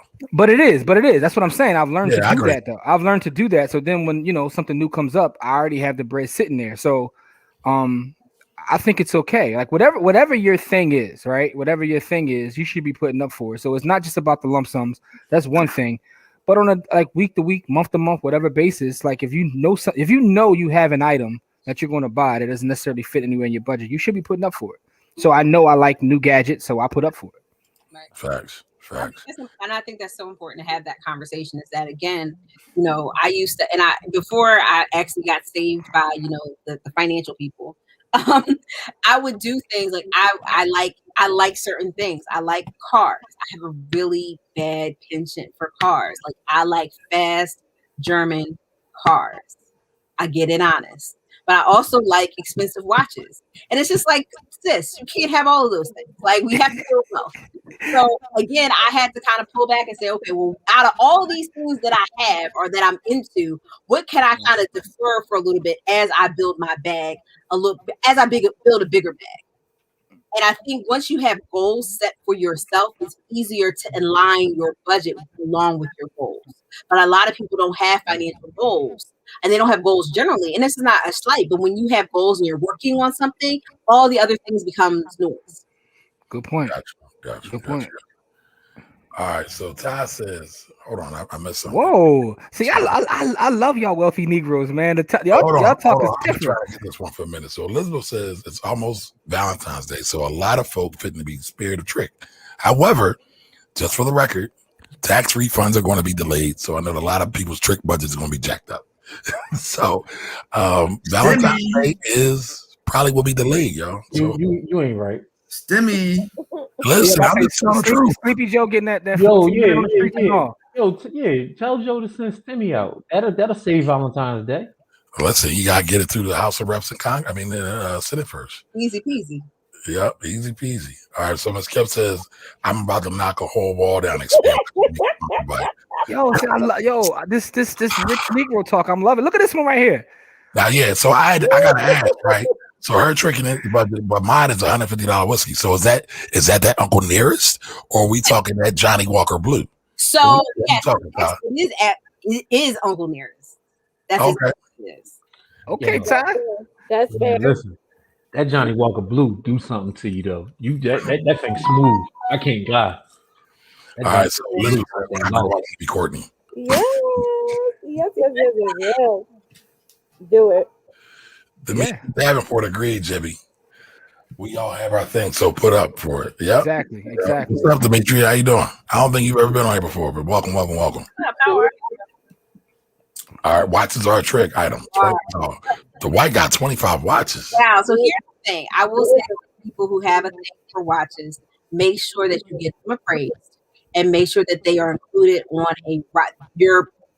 usually your homeowners or your rental stores do not cover these extraordinary expenses. So make sure that you get a rider to cover them. Correct. Let me ask you guys a question, right? So I already admitted, like my current personal thing is I love gadgets. What is something that you guys put up for that might not necessarily fall on your budget, like right now? So Tracy said hers is self-care.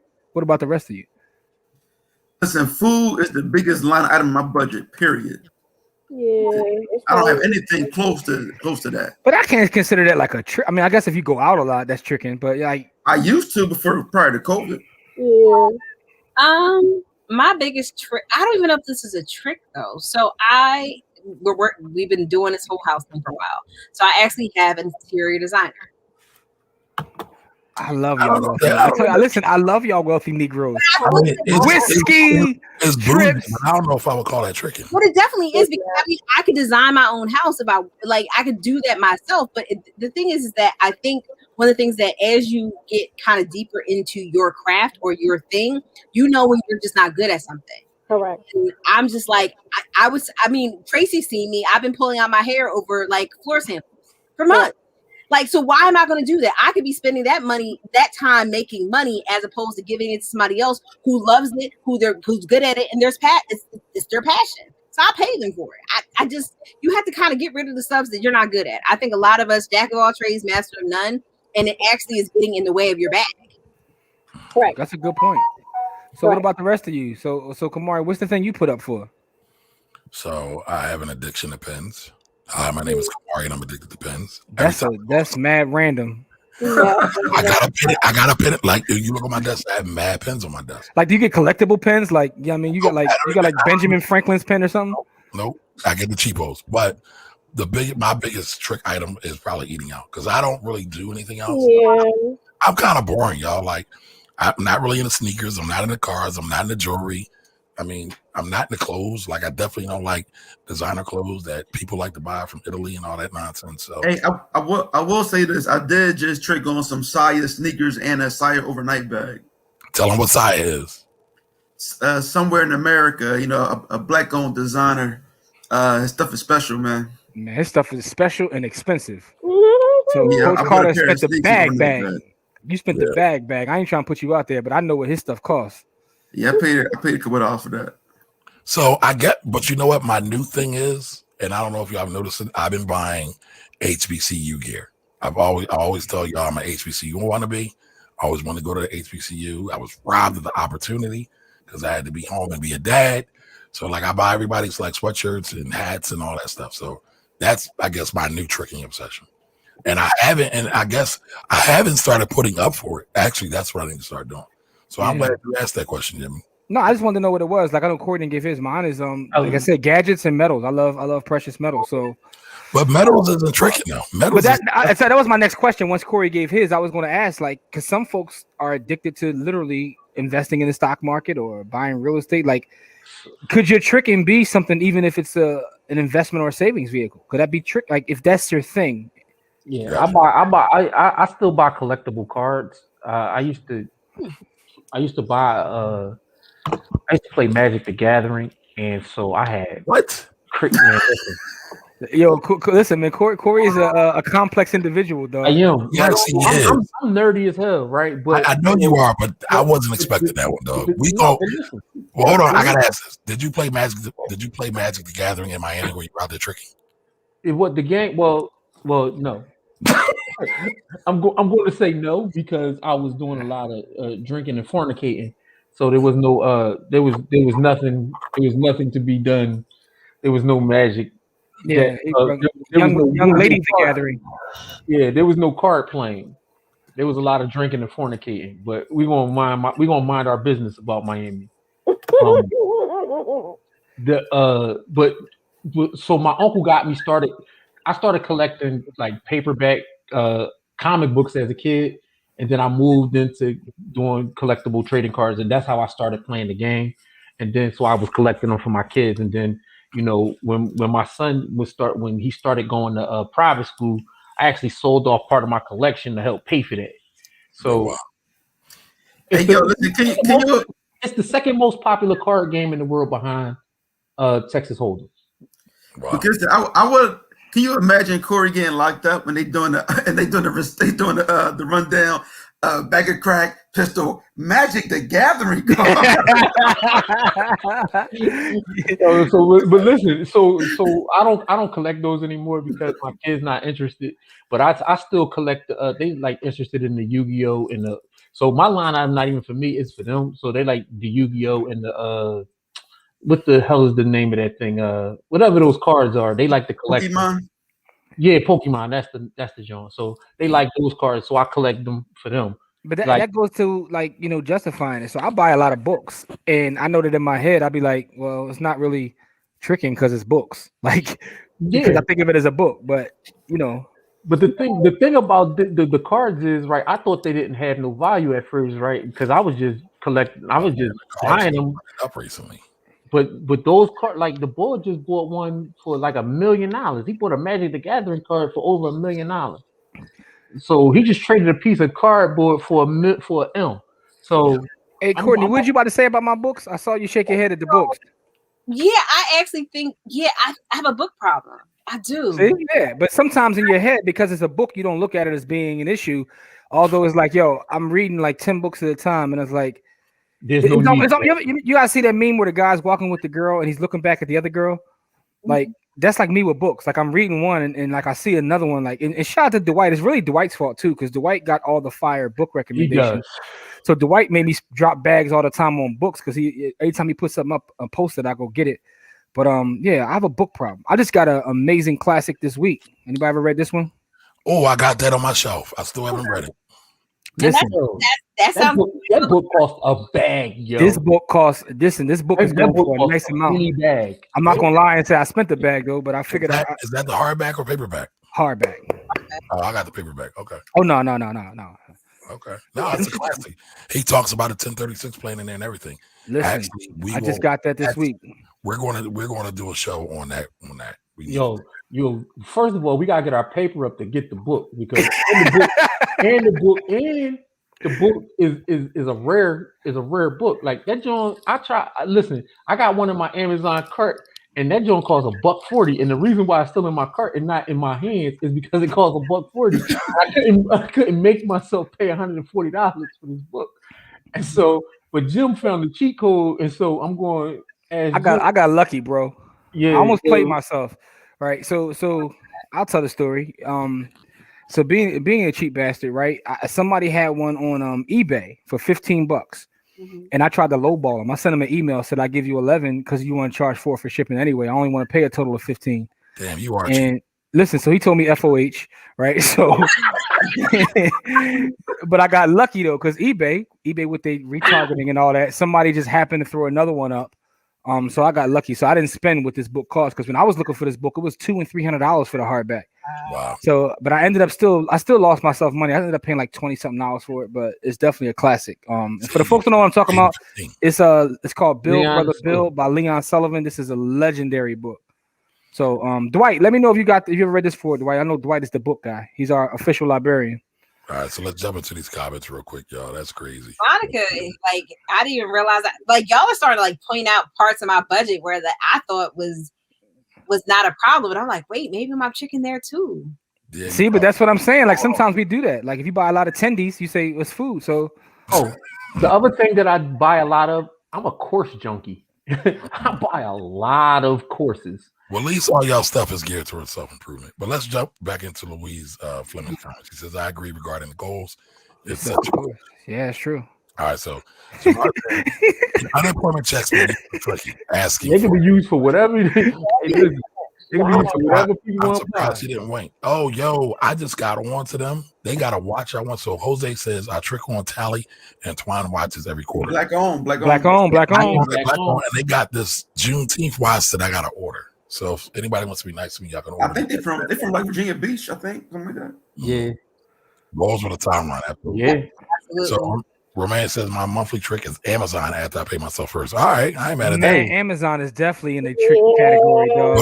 But are you buying stuff on Amazon, or are you talking about buying Amazon stock? Come on, Romain, what we got? Yo, Amazon, like, I realized the other day that when I see that black stripe on the box, I got like a sense of euphoria. Like, so but anyway. Yo, that's the one place I don't spend any money. The only time I ever go in there is to buy stuff I can't find anywhere else, like nowhere else in the world.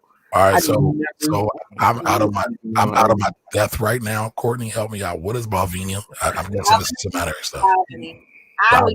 It's some kind of alcohol. That sound like it cost a couple hours. So I can't. Wait a minute, Tracy. What is it? Yeah, I don't even want to Google it because I don't want to. It's Scotch. Yeah, I'm clearly out of my depth. So first of all, like, I bought it for my uncle for his 50th birthday, and it was a lot of money. Sheesh. But it was his 50th birthday. Like, so Ty and I actually got it for him together. That was our gift to him. So yeah, what's a lot of money? Hold up, that's my question, because I'm looking at it as different prices depending upon how far you go back. How aged was it? 12, 17 is probably the best one. 17. Ty will probably know better. I know. Yeah. Hold up. Tracy seems very familiar with this body of work. She does. Yeah. Tracy. What you got, Tracy? Tell us. I drink scotch and cognac and smoke cigars. I love y'all rich Negroes, yo. Y'all some listen, man. I love coming to talk to y'all on Sundays, man. Tracy, give us the numbers. How much does something like that cost? The 17-year-old can probably be 180. It was about that. 12-year-old is probably 130-ish. I mean, it could go up. You know what? That's not even bad for liquor. I'm not even gonna lie. I used to own a bar, so that's not bad. That's not terrible. That's not terrible at all. I think we spent about it was almost 200. It was 18 a year. Oh, okay. I see someone here that costs over a tray. It's like 20-something years old though. Demetrius says I have. I just don't comment. All right. You said it was her first time here. Thank you, Demetri. We appreciate you. Oh, got you. All right. So that means we must be doing a good job. I hope I'm making you proud. He's just putting anything up here now. Oh man, that's a liquor too, right? Tiger Bone. Yes. Oban. Whoa. Single malt scotch. Yes. Oban. Okay. All right. All I know is Glenfiddich or Glenlivet. Glenlivet and Glenfiddich. I'm not a super malt. Yeah. I'm not. All right. Kim says spa treatments and Epsom. Ooh. Spa treatments. Yeah. Self-care. All right, so Keith, you go to comic conventions. That's your tricking item. Okay. And that's expensive. Yes. Expensive. Yeah, Keith got the bag because they expensive. Keith, do you do cosplay? Like, is that part of it? Oh wow! I need. You don't have to think of no. Listen, man. If you go to a comic convention, you are going to spend a bag, and I mean a big bag. Right. But I asked about cosplay because that's a whole other dynamic that costs a lot of money too. It does. Yeah. Yeah, Courtney gets rich, y'all. That design is part of the tricking budget too. Yeah, Thank you, Tyrone. If you're gonna design a house, see, Don put his goals on the screen for us though. You know what, Don? I think I'm a match your goals too. I'm trying to get Ivy too. Hey, listen, that's the guru, Kamari Huxtable. Listen, Eclipse is definitely one of my idols. And Claire, I still love me some Claire. So it's all good. Baltimore. This man trick off $2 big pens. Yes, I do. And I'm proud of it. That is a weird obsession. It is, but you know what? I think Pilot has the best pens. They do have a good pen. It's an excellent pen. I get joy out of pens. I actually write most of my blog posts. Like I at least will start them by hand. Really? Mm-hmm. That's a great practice. I'm not crazy, Jim. I'm not crazy. Corey, listen, when we wrote our book, right? I told him I was done my part. Corey said I got mine. I just got to type it. What you mean you got to type it? Yep. I write everything out. You wrote it in longhand? Like who does that? It's 2021. Yes. I'm not crazy. Yes. Kamari, let me ask you this question, Kamari. With your pens, right? If you lose the top, do you still use the pen? Yes, I still use the pen. Yo, Monica has this thing. If she loses the top to a pen, she will refuse to use the pen. Refuse to use it. Like it has to have a top. That's another something weird. Oh, okay. I'm on my business. Why? I don't know. I mean, that's she. I know she's watching. Like I have no idea why, but the top is going. You know, but that's a weird thing, yo. The obsession with pens. That's just weird. I don't even use pens at all. Like I'm completely paperless. Why are you paperless? Why am I paperless? Because I have a tablet with a pen and my phone has a pen. That's weird. I told you, I'm a gadget guy. Like, all right, so I get it. I don't even know what's on here. Actually, this is responses to a complaint. This is my life. I have multiples all over my house of pads. All I do is have pads. So do you? All right. So here's the thing, Courtney. Do you have a trick budget for that? Do I have a trick budget? Or is that a tax write-off? It's actually it's a deduction because it's a business expense. All right, so I see people in the comments. She's not alone. Other people feel the same way about Ty. I didn't know that was a thing. Man, I know one thing for sure. Corey, we got to get Corey a trick budget for some dishes. A man drinking out of a mayonnaise jar right now. It's not a mayonnaise jar. Mind your business. This is a what's the name jar? This is a spaghetti sauce. It's Prego. Yes, spaghetti sauce jar. Oh, listen.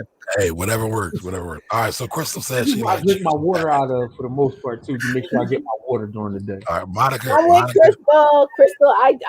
I'm a shoe and bag girl too, so I'm with you, girlfriend. All right.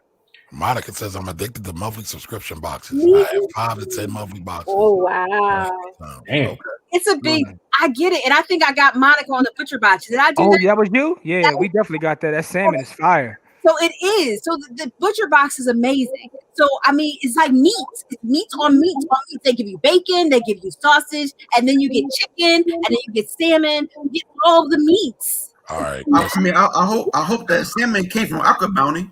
I mean, listen, you know that is our company. You can't tell. We don't know when it comes from there though, and that's not investment advice at all. Like, I've been meat free for like the last 2 weeks, drinking this beet juice, and y'all just made me severely hungry. So that salmon is fire, dog. It's like it's moisture. Never mind. I'm sorry. Go ahead, bro. Right. So Keith said it's not tricking that the video games are on sale. Never mind that I won't actually. Yeah, you addicted, bro. That's definitely true. Yeah, it's like me with books, yo. Books are not tricking. Books are not tricking. And I have to get that book. So the white, do you get the actual hardcovers or do you get the digital version? Oof. I do all of it. Digital books. Oof. Adrian, year-round trick for me. I know that's right. I know. Same. Facts. Also, Ty said the 18-year-old version. That's a good one. I like that. I love y'all rich Negroes. Yeah. Tracy, cigars, cognac, St. Thomas. Hey, big head. Everybody.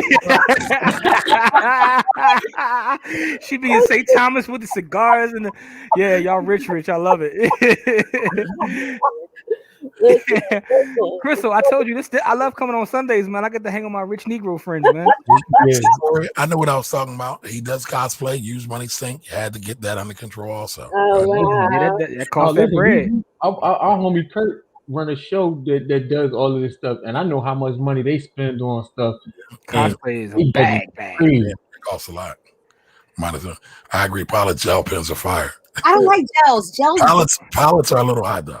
I mean, no, they're not. You can get them at the dollar store. You can get a whole bunch of pilots for like a pack in the dollar store. You can get the fine print too, but I don't like the gels because the gels will smear. I don't even know what y'all talking about. So Monica says topless pens are incomplete. I told you the pen could be brand new. If she lose the top, she would throw it away. Like I can't use it. I'm like, what do you mean you can't use it? Like, all right. So Romaine says I buy stuff from the site, but me and my husband have a partial stock of Amazon, making some of that money back. I know that's right. There you go, Romaine. That's what I'm talking about. All right, so Tiffany's showing her addiction too. I guess. Oh my God! All of you, like OCD time. Yeah, this is like OCD time. So OCD people. Yeah, so Tiffany's OCD. All right, so pens need tops. That's important. Love a good pen, right? See, pens My pen doesn't have a top. My pen clicks. Sometimes they bust off. So easy. That's what she said. Yeah, pause. I have to know Monica everywhere. Oh my God. Oh my goodness. Listen, I can't with y'all. Get y'all minds out the gun. It throws the whole balance off when you're writing without a top. See, so Monica, you're not alone with your anti no top thing. Or all in your head, does it? Listen, y'all, these pens, like I really didn't know this many folks still wrote. Like, who uses paper and pen? That's like weird. Paper and pen. What kind But you know what? I'm glad I found my tribe. My pen tribe is here. See, Jimmy tried to clown me and be like, "Why do you write with pens?" Because I'm all digital. I'm digital. I'm in 2045, man. You know what I'm saying? Karan, what's up, bro? Yo, what's going on, fam? Karan, what's up, brother? Is this what we spend money on? Yes. Karan, I know what you trick on. You tricking off that glass. Karan got all kind of cameras and all kind of gears. That's a business expense, though. That's a business expense he's a photographer, so that's like not really tricking, though. Yeah. So what do you trick on, Karan? What's tricking in your budget or not in your budget? All right. So Adrian's laughing. Oh, okay. So you do have OCD? Are you admitting it, Tiffany? Let us know. No, she was laughing at you, talking about busting off the top.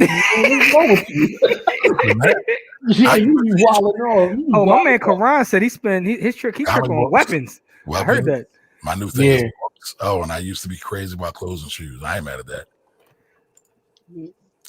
I remember better if me too. No, I do too, but I just write it digitally. This is a proven fact. Pen to paper, actually, the proven fact. And I haven't. I'm gonna go look for these pens now, Tiff.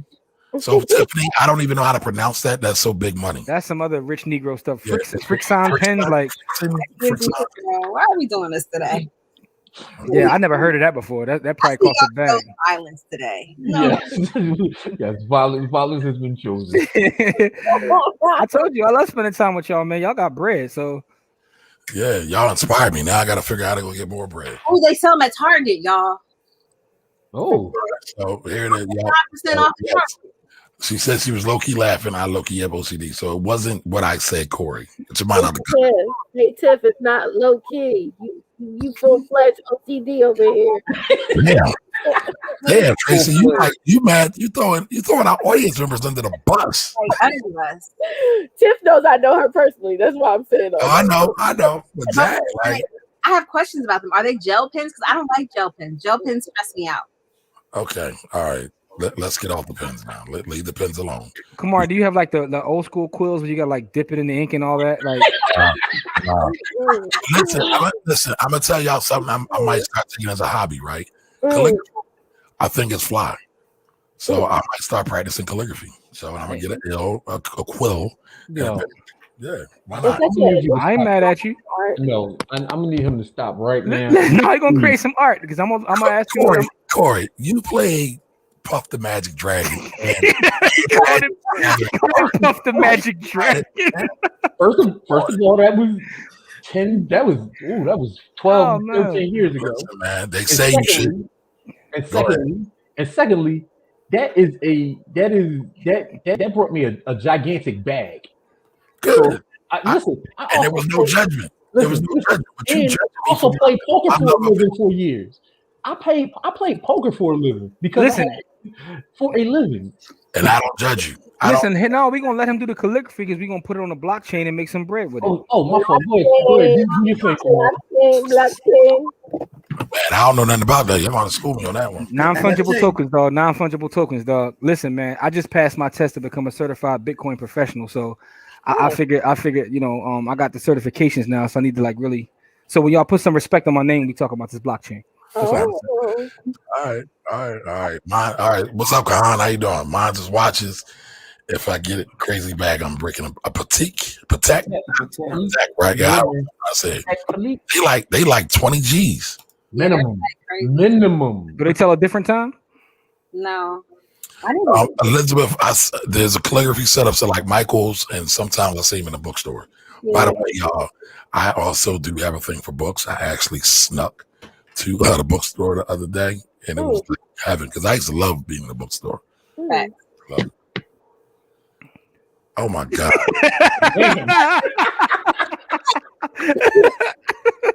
Now this is y'all are hilarious. Absolute violence. Is it your ancestors struggle so you don't got to use pen without tops, man? Yeah. How about y'all are hilarious. Probably, but for real, all right, y'all funny. Y'all shout out. But listen, this was fun, y'all. But on a serious note, how do you think that uncontrolled expenses drawing wealth opportunities? What do y'all think about that? Man, can I write you a book real quick? Sheesh. Let me see. I had, like I said, my whole life was a line item. My freaking wasn't a line item. It was the line item. And so all that money I had in my late 20s, in my late teens, early 20s, I squandered all of that, man. And so I wasn't thinking about older Corey, right? Because now I'm regular as hell, and I don't like being regular. And so, but if I would have thought about older Corey when I was younger Corey, I would have had, this y'all probably wouldn't even know me because I'll probably be sitting in St. Kitts somewhere with some somebody whose name I can't pronounce. So I think that we do ourselves a disservice by not budgeting and putting those kind of things in kind of in a perspective. So don't be me, be better than me. Don't do the things that I did. Be way better than me. Teach your kids better. Good Lord, don't be me. I think it's important to understand that you can have fun. You still can have fun, and that's kind of what we're talking about. Is you can put up for your future, but also have fun, because when you talk about money, what it is future income. When you invest, you're buying future income. So you squander those opportunities by not, just managing your money properly. I think it was a great poet that once said, plan for your future because you figure you're gonna be older way longer than you're gonna be younger. Sheik Luch said that. But the bottom line is you have to buy future income. So to Corey's point, he didn't buy future income. That could have been paying him right now, literally right now. So you have to have a budget, but it's okay to have fun. Like you don't have to. And that's another thing. I think Kamari, you talked about this on your show the other day, which I thought was pretty good when you said we have to give budgeting a new name because budgeting comes off as being restrictive. It does. So we have to rebrand budgeting. You know what I mean? Because when people hear the word budget, they automatically think, okay, I can't buy this or I can't buy that. So we have to give it a new name. I call it the guap guide. You got to have a guap guide. I told you how to guide your money. So, but it's actually a good thing. Budgeting is a good thing. It's been given a bad name and a bad rap because you can still have fun with a budget. Right. I agree. I see people oftentimes say rich people don't have budgets, and a lot of them don't. But what they do have is habits. And again, once you have the good habits, you can potentially abandon your budget, but it's always good to be able to put pen to paper, like Courtney just said, write everything out, see where everything is going, make sure it's going where you want it to go, right? Because again, the budget is commanding your money. And if you really are serious about becoming wealthy, you got to start taking control of your money, because again, $5 here at the store, $100 here for some shoes, Ooh. $150, and I know that's some low end, $150 for a pair of Jordans, or $200 for a pair of Jordans. It goes real quick, y'all. So I would say be good stewards of your money. Be good stewards of your money by actually taking we got a heavy comment that came in about the biggest trick of their life. I saw that too, and that's real. That's facts. Big facts. All right, so truthfully, the largest trick of my life was my college loans, because we were sold a huge falsehood. If I knew better, I would have hustled differently in regards to school and career, eventually in my career. Why don't you ask her what her previous career was? What? Okay, go ahead, Tracy. You ask.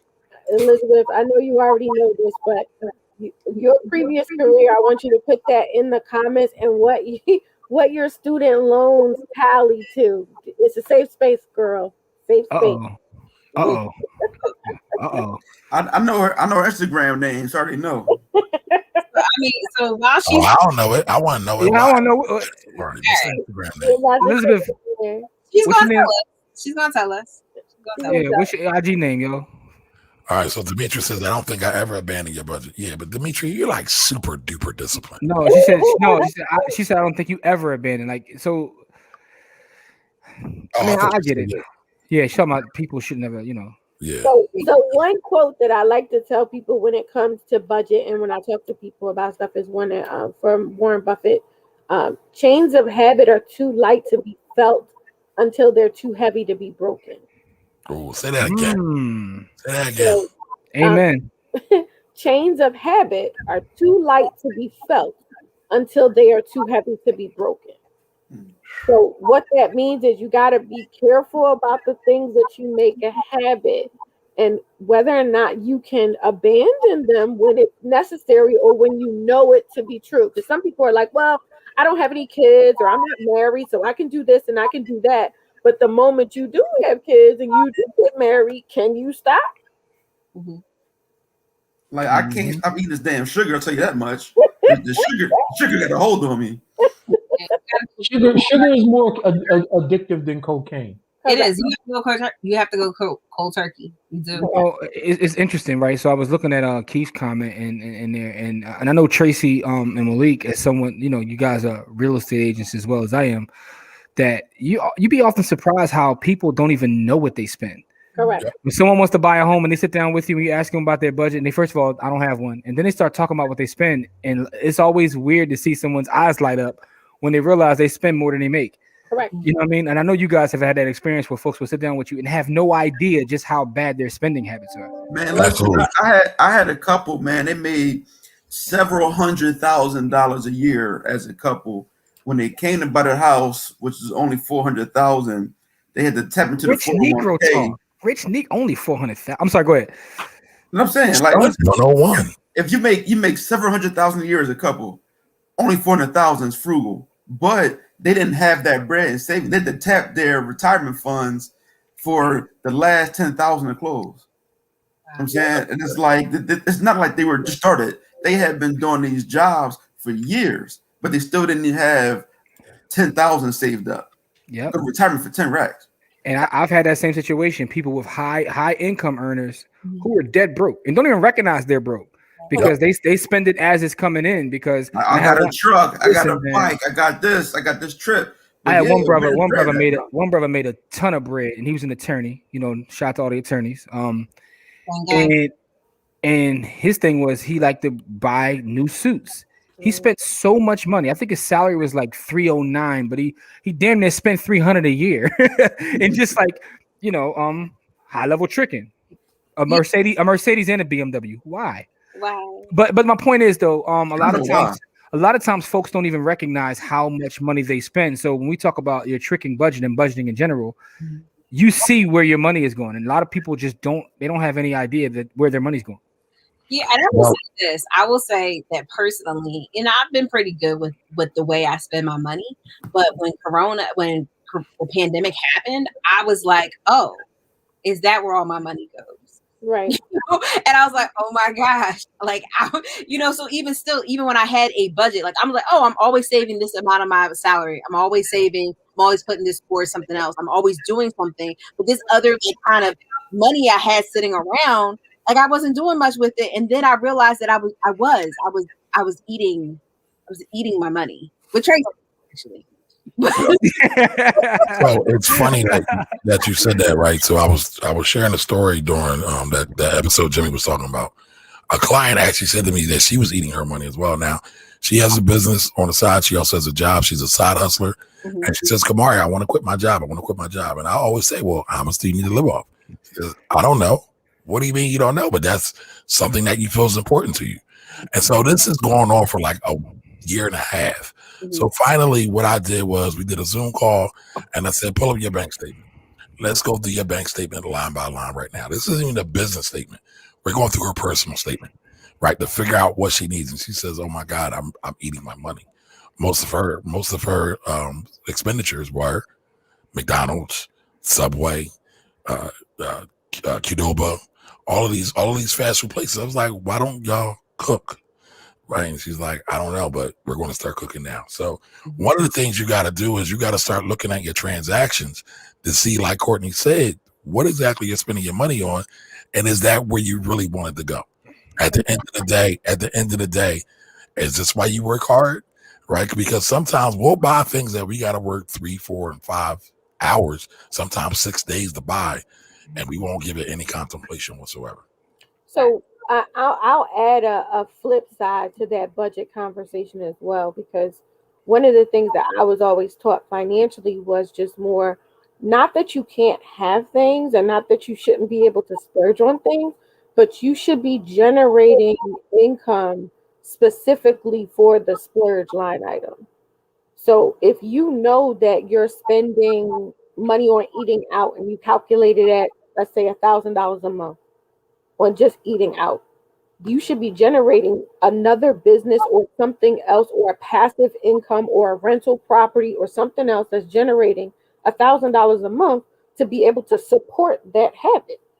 So it's more just about financial literacy and economics as opposed to tricking, if that makes sense. It's So Tracy, I agree with you, right? I believe most people are under earning, right? yeah, They're not fully appreciating their God gifts and abilities and talents.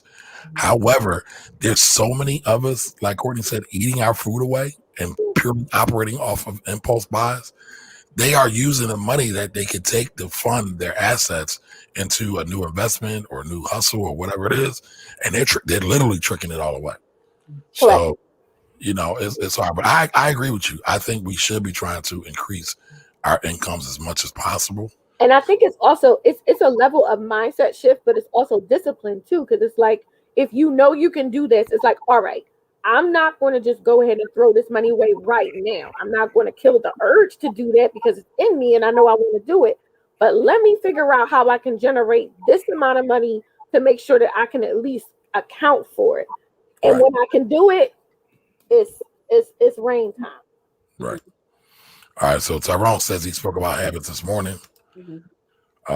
Prince Mallory, lease. Oh, is that your biggest trick in budget, bro? Lease? He's Okay. talking about the cars and stuff people would spend. You talking about somebody Spending crazy money on cars. Gotcha. Okay. Gotcha. All right. So Tyrone says we don't choose our future, we choose our habits. Your habits determine your future. Facts. I agree. I am preaching tonight. Yeah. I must say he must be sipping on a little of that Uncle Nearest. Right. Demetrius says exactly. It's not what you make, it's what you keep. But I think it's also, when we talk about having these, like if people eat out a lot because they don't like cooking, you could probably get to a meal service, which would kind of alleviate the cooking. But it would basically kind of reduce that line item. So I think it's about finding things that make sense for you within like your parameters. And sometimes you even say, you know what, I don't need this meal service. I can cook a couple of, and then you kind of move yourself into it. I think a lot of people are like, oh, I'm going to stop eating out. And then they kind of end up splurging again. Like, I'm just going to eat out all the time because I'm tired of cooking. So it's about kind of finding that balance. And I think it's about being a good steward of who you are also. Because I think a lot of people try to do things that are outside of their personality. And I think sometimes you can work within your personality to get yourself to another place. And then sometimes you got to cut stuff cold turkey. But I think you have to kind of figure that out for yourself to kind of like, how do I get to the next step or how do I improve? Gotcha. Yeah, I got a rental property just for my my eating out self-care.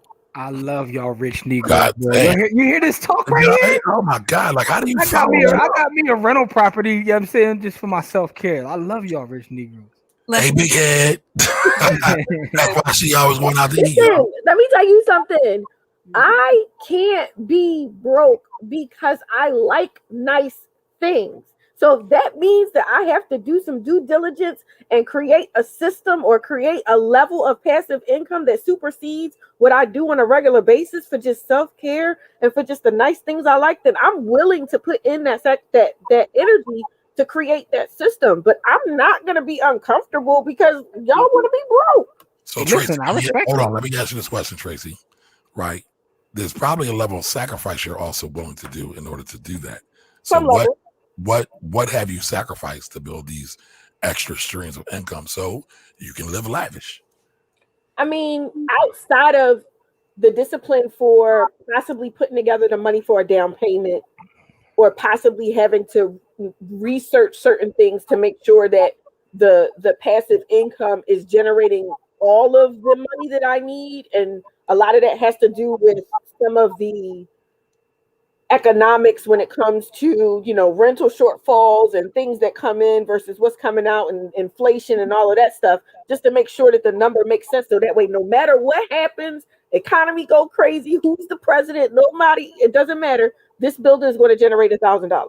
But hold on, I want to go back. You just said something. You talked about the D word, discipline, right?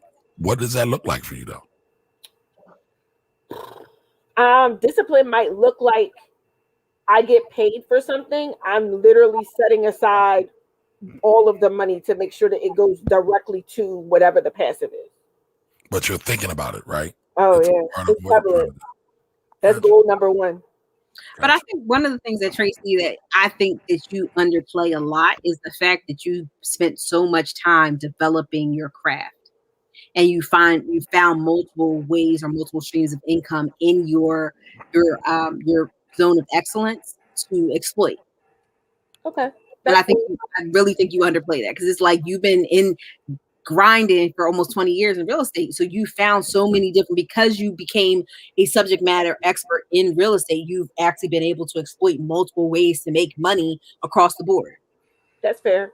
And I think that's helpful with the other portion of the budget too, because it's like, I don't just sell real estate. That's probably just my day job. But I have other forms of income that generate money that also I can put aside to create passive income situations, so that way I can create these budgets. Listen, Tracy is being very humble. Tracy is one of the biggest real estate brokers in the country, right? So, we talk every Sunday, but sometimes, you gotta let everybody, how they say it on Clubhouse, you gotta reset the room, let everybody know who Tracy is. I'm gonna tell you how I know Tracy's big time. The other day, right, I'm sitting here, minding my business, double tapping stuff on Instagram. I cut the TV on, and Tracy was on my TV on HGTV, and I'm like, oh, that's Tracy. Like, you know what I mean? Like, Tracy's on TV. Like, she's very humble, but Tracy is that person when it comes to, like, real estate. She's a legend. I appreciate that, y'all. I forgot about that episode too. You see this rich Negro talk? Like, I forgot I was on HGTV. Like, that's just something I did. Like, when I was, they still air it. So it's a really good. But I think that's the thing. It's a really good episode because she was really schooling people in the episode. I was like, okay, I see you, Soror. Okay, go ahead, go off. But I think it goes back to this whole jack of all trades, master of none. Is that I've noticed, especially with GameStop and kind of all the stuff that I saw in the market, people were leaving their zone of excellence to go into play in the fields that were barren, because they didn't know what they were doing. And I felt so bad. And, and a lot of people didn't understand. They just saw that everybody was running towards it. But I'm like, you have so many things over here where that you can make a bag, and several bags at that. And I just feel like that's what I saw a lot. I'm like, I want us to become subject matter experts across the board, because we are such a talented people. And when we dig our heels in, nobody can touch us. Right. So listen, in front of everybody, I do want to say this, Tracy. My youngest son does not have a godmother just yet. Are you going to take on the responsibility of being the son's godmother? We haven't had the christening. Secure that now. Secure it now. It's like, he needs a godmom. I'm trying to get Trick to adopt me. I'll take out the trash. I'll give the card. Y'all, I am nowhere near. Do we have we got an icon this week or no? The icon? Yeah, who's the black business icon of the week? Well, hold on. We still got a couple of comments to get through. Let's get through the comments first. From Elizabeth that was up too. Wow. So Prince says it's pretty easy to go broke, absolutely. Especially when you spend your money mindlessly. Elizabeth says the pandemic really put things on blast in every way. Correct. I wanted to go back to this comment though, because I thought this was really telling. Elizabeth said something that was profound. She said, you develop habits from your parents as well as your own impulses. It's such a mind shift to reorganize how you spend and trick. I'm talking to so many friends who are hella rich but don't save. Right. So listen, y'all, we're having fun, right? And this is like medicine. It's disguised in medicine. But there's a real moral here. If you don't control your money will leave you as a broke, busted hoe out on the streets. So gotta get you. That was graphic. Kamari in his bag tonight right now, man. I don't know what's going on, man. He need a piece of steak or something. Like he needs some. I ain't had no meat in about 2 weeks. So pause. I got it before you, Jimmy. Pause. Right. Got you. So I'm going off all vegetables. Nothing but juices and berries. So we good, buddy. All right, tragedy in America is always just around the corner for black folks. Yep. Man, listen. That's a fact. Super facts. Then we got to spend our savings, right? Teach our boys to get certain careers before children. I'm not sure if I agree with that one. I was watching Jimmy. You were talking to somebody, and we've had this conversation too. Mm-hmm. A lot of times we focus on money and not joy. And I think that we got to get back to the place of focusing on joy. So go make children before you have a career because it's fun making them. Is that what you're saying? No, or did I misread that? Yes. Yo, get Kamari a real meal, man. This juicing thing got you. Yeah, that's true. I'm hungry. My man is hungry right now. Yeah, I thought because I was trying to see where he was going with that. You go make some babies because it's fun to do that. Is that what you're saying? No, I messed that one up, y'all. Listen, I gotta own it. Right. A better juice fast. They actually give you like really good nutrients with the nut milk. It's really good. I'm like, I got you, boo. Because this ain't good. I'm good, Courtney. You want something else? I got a mission. I'm on a mission. It's cool. Is that it? This is it. This is definitely it. Even in his bag tonight, he calling people tricks and he telling our young brothers to go make babies and don't worry about your career. I didn't say that. Eating meat, drinking nut milk. Oh man. I didn't say that. Listen, I did not say nut milk. Courtney said that, and I said I'm cool. For the record, I said I'm cool, man. Pause. All right. So Prince said he put everything. I was like, who's that? Don't do that. No. I'm cutting this for the gram. No. I put everything in my right. I work the self-train while earning. Well, that's good. Some of this is good, but don't put assets that are yours in someone else's name because there are that person's name that you put them in. And if something happens to them that has to go through their estate or it becomes subject to their creditors, you don't want that work. Put it in your name. And if you need to put it in something, put it in another entity. Courtney, I also think he was joking because all of his other parents were very responsible. They were, but I've seen I don't know. We'll just work it out. All right, so Fred, for the record, were you joking or were you serious? Because Courtney would have a whole aneurysm if you were real. But tell us. Oh my God, man. Yo, y'all wilding right now. I don't care. I've seen a lot of people do that. I told you how I have a family member who lost the property at sheriff's sale. Property was not in his name. So you know who got the excess overage? The person whose name it was. And we'll just leave it at that. So that's what happens. That's a terrible story. Okay. All right, so Malik is telling us he's ready to go, y'all. So who has icon of the week? Malik, you got icon for us so we can get out of here, good brother? Yeah, who you got? Hey, I miss. How about this, man? I do have the legend, the creative legend. Thank you, bro. Thank you, bro. Huh? I thought you were talking about me. I'm sorry. Thank you. I was saying thank you. I thought you was. I'm sorry. Go ahead. No. Really, honestly, I'm rock out with my man Dick Gregory. You know, Dick Gregory, a comedic genius, man, for a long time for the civil rights movements. A lot. He actually performed at a club here in Philadelphia called Chameleon's Gardens at 31st and Spring Garden. It was my dad's club, but he performed there, and you know, great guy, and like I said, did a bunch of the folk. You can look him up later on. Legend. Absolutely. Legend. I'm going to pull him up on the screen right now. A lot of people don't give Baba Dick no, there's no pause. It's Baba Dick. We don't got to do that for him. He's a legend. Listen.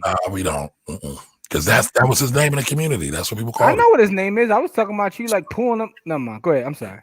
I wasn't talking about his name. I'm talking about. I don't think you hear yourself tonight, dog. He's underappreciated, man. He is underappreciated, man.